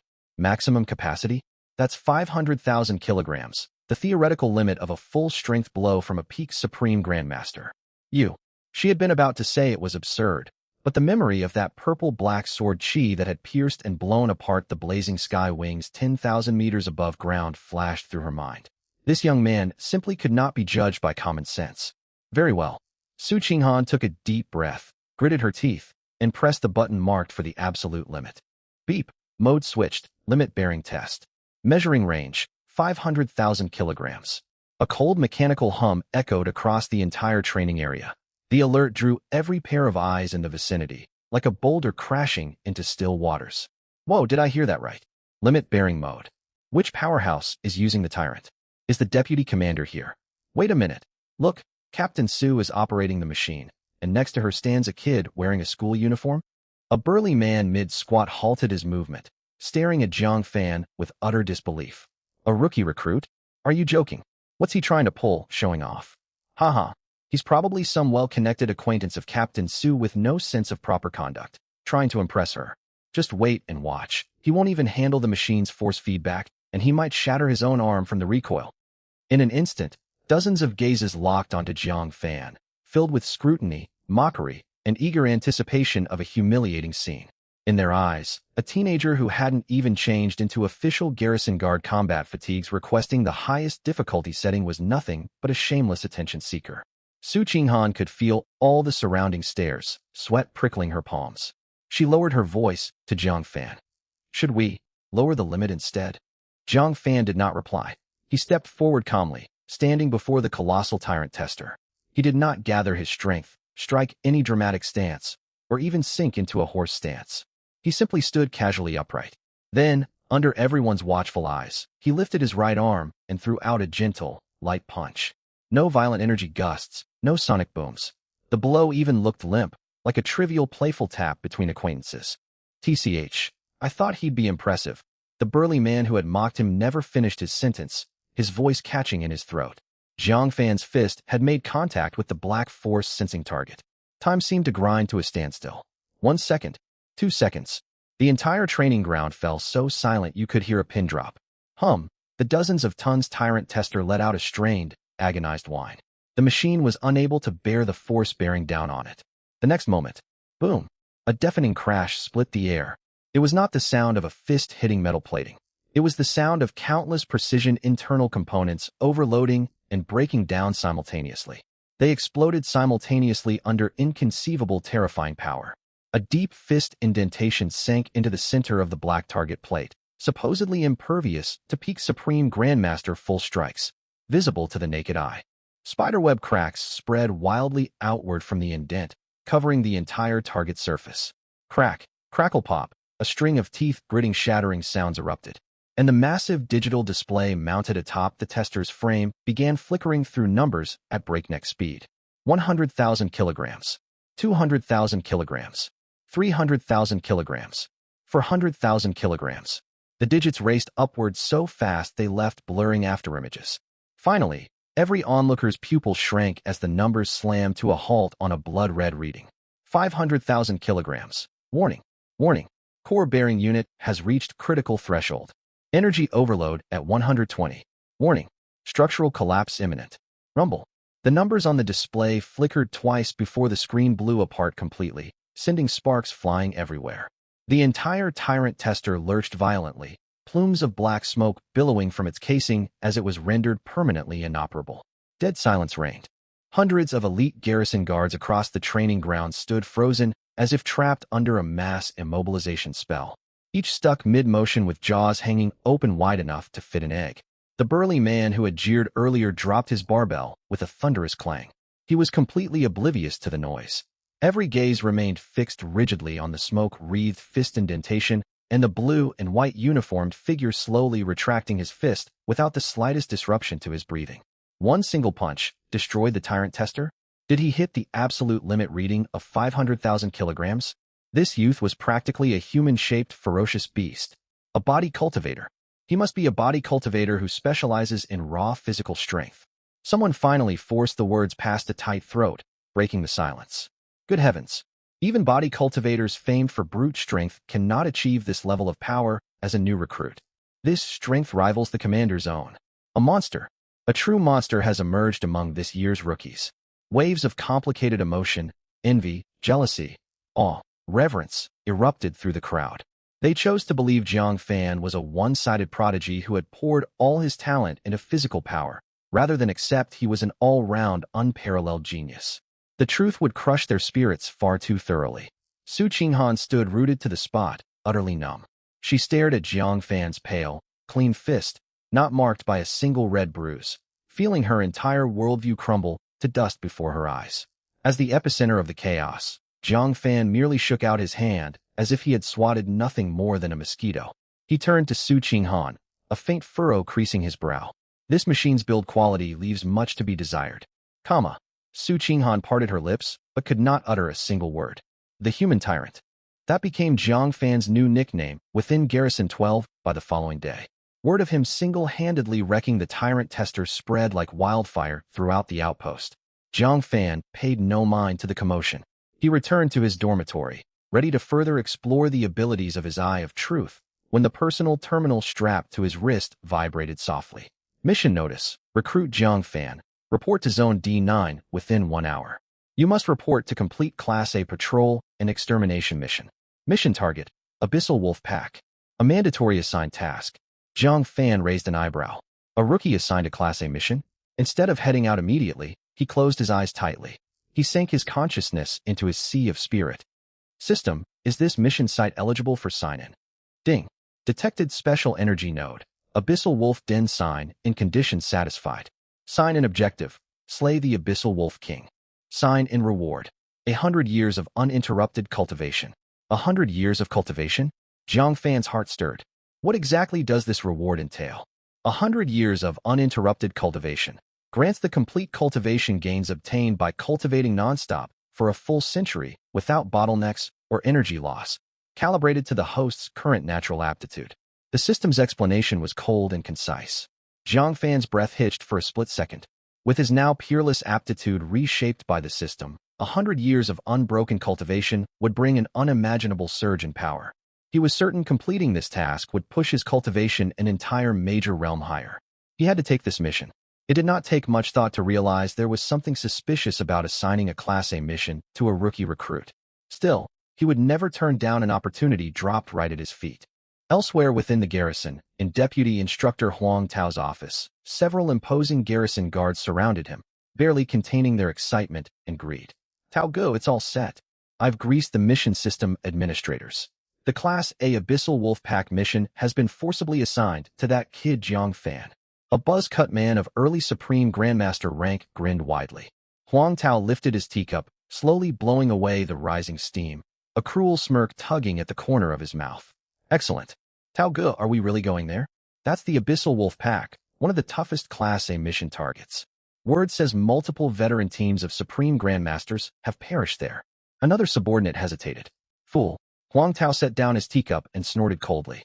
We're going to reap the spoils, not throw our lives away. I know exactly how vicious the Abyssal Wolves are. Every fully grown wolf boasts strength nearly equal to an early Supreme Grandmaster, and their king is a genuine peak Supreme Grandmaster. No matter how talented Jiang Fan is, he cannot fend off dozens of wolves attacking at once. Once he's worn half to death, we'll emerge. We will emerge and cut off all his escape routes. Venomous glint flashed in his eyes. Then we kill him and toss his corpse into the wolf pack. No one will ever trace it back to us. Once the deed is done, I will report your merits to Elder Eagle. None of you will go unrewarded. Thank you, Tao Go. Haha. A lowly rookie daring to cross Tao Ji's path deserves whatever misfortune befalls him. The group instantly caught his meaning, rubbing their hands together in anticipation. They were already picturing Jiang Fan's brutal end and the enormous rewards waiting for them. Meanwhile, Su Qinghan finished sorting through her reports, her thoughts drifting back to the teenager who had shattered every belief she held yesterday. He's only just arrived. He must still lack many supplies. With that thought, She gathered high-energy nutrient paste and daily necessities and headed toward Jiang Fan's dormitory. She knocked repeatedly, yet received no answer. A frown creased her delicate brows. She activated her personal terminal to pull up Jiang Fan's real-time location and mission logs. When the screen displayed the mandatory Class A mission assignment, Su Qinghan's face drained of all color in an instant. A Class A mission? That's impossible.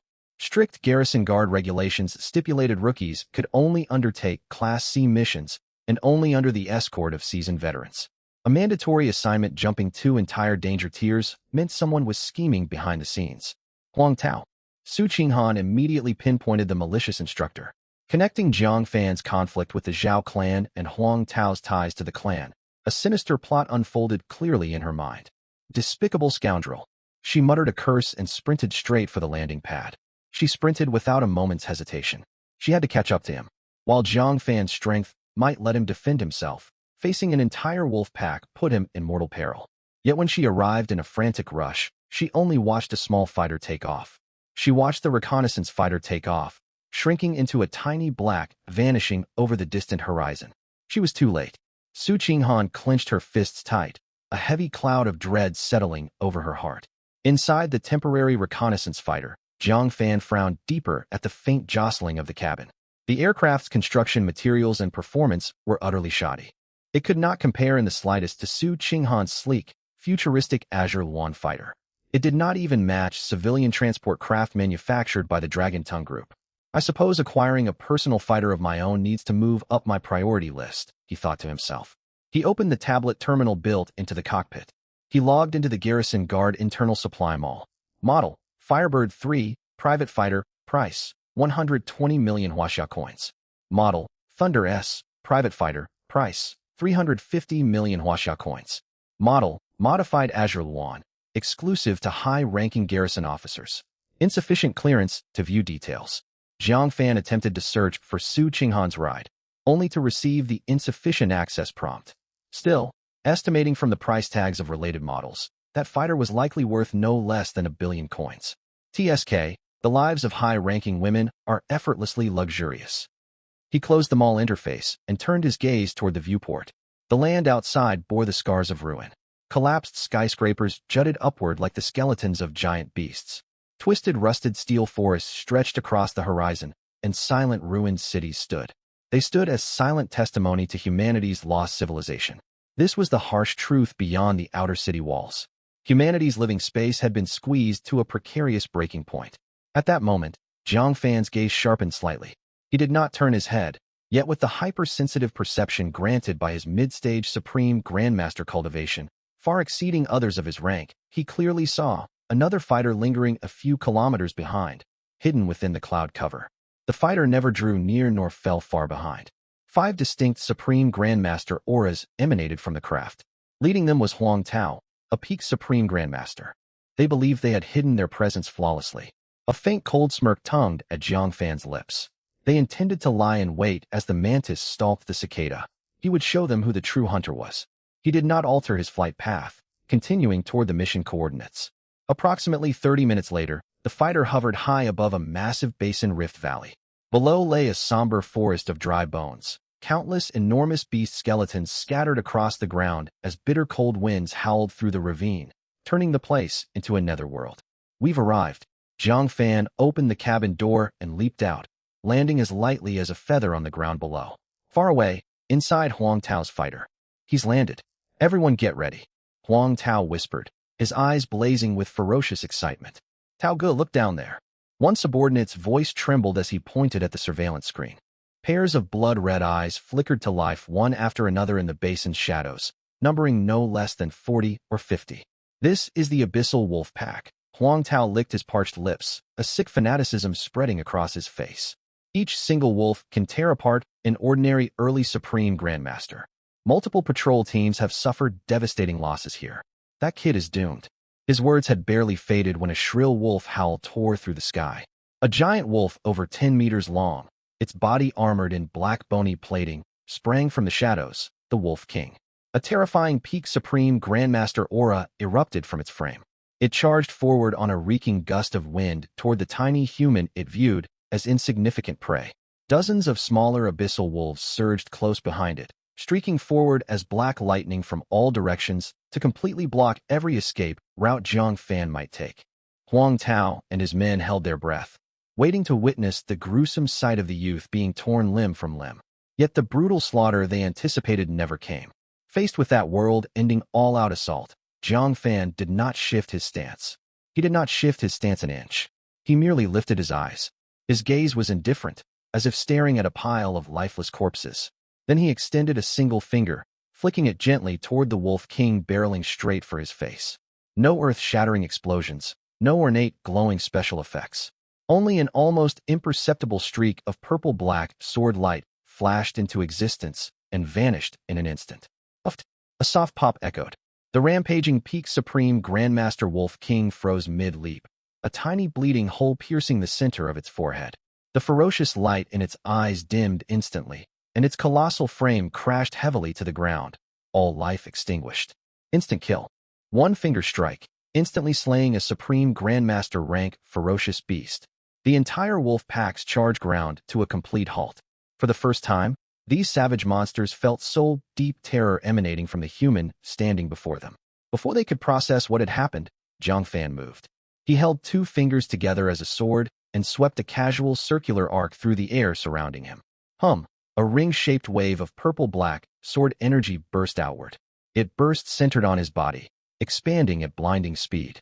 Wherever the sword light passed, hard bony armor and tough flesh were sliced clean through like hot knives cutting soft butter. Uft, uft, uft, uft. Dozens of wolf heads soared into the sky. Warm wolf blood splashed out like geysers before being vaporized mid-air by invisible sword intent. 1 second, just a single second. The entire abyssal wolf pack, including their king, was utterly annihilated. Silence fell over the basin once more. Only the figure in the blue and white school uniform stood quietly amid mountains of corpses and pools of blood, without a single speck of dirt on his clothes. Ding. Sign and mission completed. Reward. 100 years of uninterrupted cultivation being distributed. An indescribable surging flood of boundless power instantly surged through every limb and meridian of Jiang Fan's body. His Dantian energy sea expanded wildly, his meridians widening and strengthening time and again as his cultivation level rocketed upward without pause. Peak mid-stage Supreme Grandmaster, late-stage Supreme Grandmaster. Boom. A far more terrifying aura than before swept out from his frame. The immortal physique cultivation art activated automatically, triggering earth-shaking transformations across his bones, flesh, and internal organs. Ding. Special bonus reward obtained. Formation, 100 Leaf Forbidden Zone. 100 Leaf Forbidden Zone. Designate oneself as the formation core to instantly seal off all space within a 100-kilometer radius, forming an independent battlefield domain. Within this realm, I hold absolute supremacy. Inside the fighter jet, Huang Tao and his 4 subordinates stood completely rigid, frozen stiff. What had they just witnessed? A single finger strike slaying the Wolf King? A single sweep of sword energy wiping out an entire wolf pack? How could this possibly be just a rookie recruit? A frigid chill washed over Huang Tao from head to toe, cold dread shooting straight from his feet. The cold dread shot straight from the soles of his feet to the crown of his head. He finally grasped what kind of monstrous being he had provoked. Run, hurry, and flee. He let out a hysterical scream. The pilot jolted awake from his stupor, yanking the control stick wildly to turn. He yanked the control stick to turn the aircraft around and escape this nightmarish valley. But it was already too late. Jiang Fan slowly lifted his head, his gaze piercing the 1,000-meter distance to lock firmly onto their fighter jet. He raised one hand and gently closed his fingers. He closed his fingers toward the sky. Formation activate. In the blink of an eye, Huang Tao and his men watched the world before their eyes twist and distort. The sky no longer looked like sky, the ground no longer like ground. An invisible gray barrier enveloped everything around them. No matter how hard the pilot pushed the throttle, the aircraft merely spun in place, trapped within the sealed zone with no path of escape. What's happening? We can't get out, the pilot shouted in blind terror. Huang Tao's face turned ashen gray. He collapsed limply into his seat. He sat staring up at the figure slowly ascending through the air and advancing toward them, overcome with paralyzing fear. No, spare my life. Jiang Fan, no, Brother Fan. Lord Fan, I was wrong. I'll serve you faithfully for the rest of my days. Do anything you command. I beg you to spare me. He screamed desperate pleas into the communication device. his voice shrill and broken. Zhang Fan's figure materialized outside the aircraft's cockpit window, level with their line of sight. His face bore no trace of emotion. He only glanced calmly inside. He glanced at the 5 terrified, contorted faces inside the cabin. Then he squeezed his empty hand toward the aircraft from thin air. Crack! The tough alloy hull crumpled like flimsy paper, instantly crushed by an invisible colossal force. Huang Tao and his subordinates never had time to scream. Before the violent spatial pressure pulverized all 5 of them into clouds of blood mist, Zhang Fan waved a hand casually, drawing several spatial rings into his grasp. He swept his spiritual sense across their contents. Only 3 to 4 million coins total? What a bunch of penniless fellows. He curled his lip in disdain, tossing the scattered wreckage of bodies and aircraft fragments down into the dry bone forest below. Other ferocious beasts would soon come to devour all traces of the carnage. Having finished everything, he flew leisurely back toward the garrison perimeter. He flew back as if merely returning home after a casual stroll outdoors. The setting sun stained the wilderness blood red. At that moment, the shrill roar of aircraft engines drew steadily closer. A silvery garrison guard fighter banked sharply, tilting violently as if moments away from crashing, before hovering abruptly less than 50 meters in front of Zhang Fan. The cabin door slammed open with a bang. Su Qinghan darted out from within. Her crisp combat uniform was slightly disheveled, strands of hair plastered to her smooth forehead with sweat. Her face, normally cold and composed as frost, was etched with unprecedented anxiety and alarm. Zhang Fan. She bounded forward in several quick leaps to stand before him, gasping heavily. When she saw Zhang Fan unharmed, not even a single thread of his uniform torn, her heart settled. The heart that had hammered in her throat finally settled back into place. You're all right. Her voice trembled with immense relief. That relief quickly gave way to overwhelming dread. You acted far too recklessly. How could you take a Class A mission all alone? Su Qinghan spoke rapidly, pouring out all her pent-up worry in one rush. Huang Tao bears a grudge ever since Zhao Kai was crippled. This mission was clearly a trap set for you. Even our elite garrison patrol teams have suffered heavy losses against the Abyssal Wolf Pack time and again. He sent you there to die? Promise me you'll never do something this dangerous again next time. Her words died away the instant she saw Zhang Fan's expression. There was no relief at having escaped mortal danger, no anger at being trapped in a deadly scheme. Not even the faintest flicker of emotion was visible. Zhang Fan simply watched her calmly, a faint soft smile glinting deep within his profound eyes. He held out a thin metallic mission card toward her. You mean this mission? Su Qinghan took it instinctively. A line of crisp green text glowed on the card's screen, stark against the bloody sunset. Mission: exterminate the Abyssal Wolf Pack. Status: completed. Completed? Su Qinghan's breath caught sharply, her mind going completely blank. As if struck by an invisible thunderclap, she stared numbly. She stared at those 5 characters, watching the worldview she had built over 20 years crumble bit by bit. This cannot be possible, she murmured to herself, jerking her head up to fix an unblinking gaze on Zhang Fan. How did you manage it? The Abyssal Wolf Pack held nearly 50 Supreme Grandmaster tier beasts, plus a peak Supreme Grandmaster Wolf King. Zhang Fan offered no explanation. He merely shrugged, looking utterly nonchalant, as if he had done nothing more than step outside to crush a nest of ants. Right then, hum. 2 nearly simultaneous vibrations emanated from the military terminals strapped to both of their wrists. Su Qinghan lifted her arm automatically, and a light projection screen popped open. It was a public safety notice broadcast to every personnel member at Garrison 12.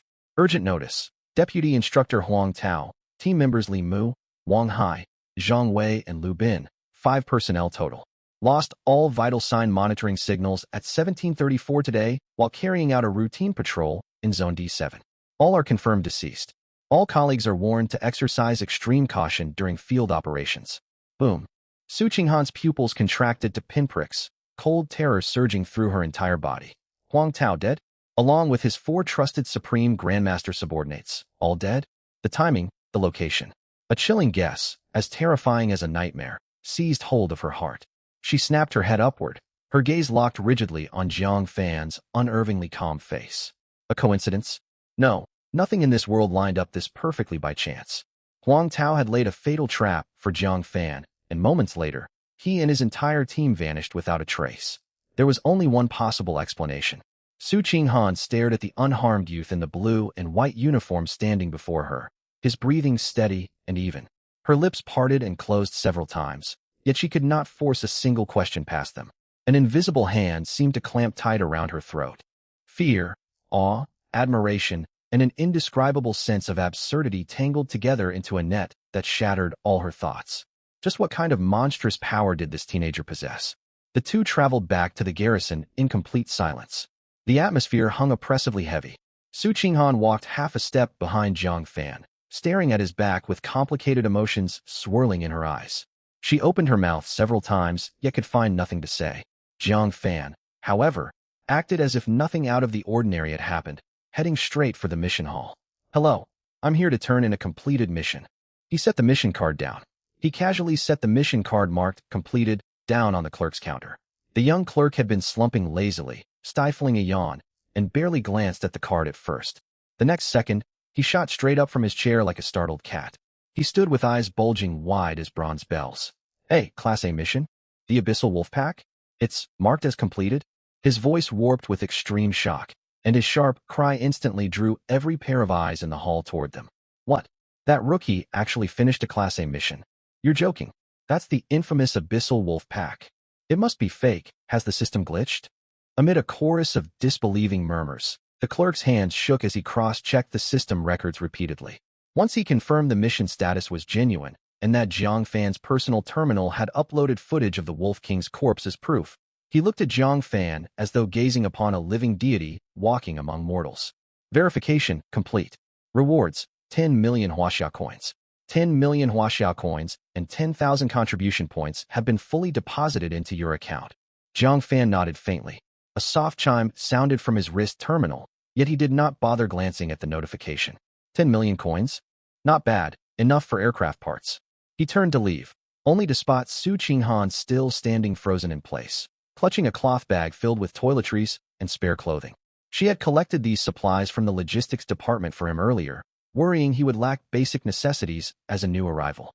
But now, looking at the teenager who could finish a Class A mission in the blink of an eye and receive 10 million coins in an instant, the bag in her hands felt heavier than a mountain.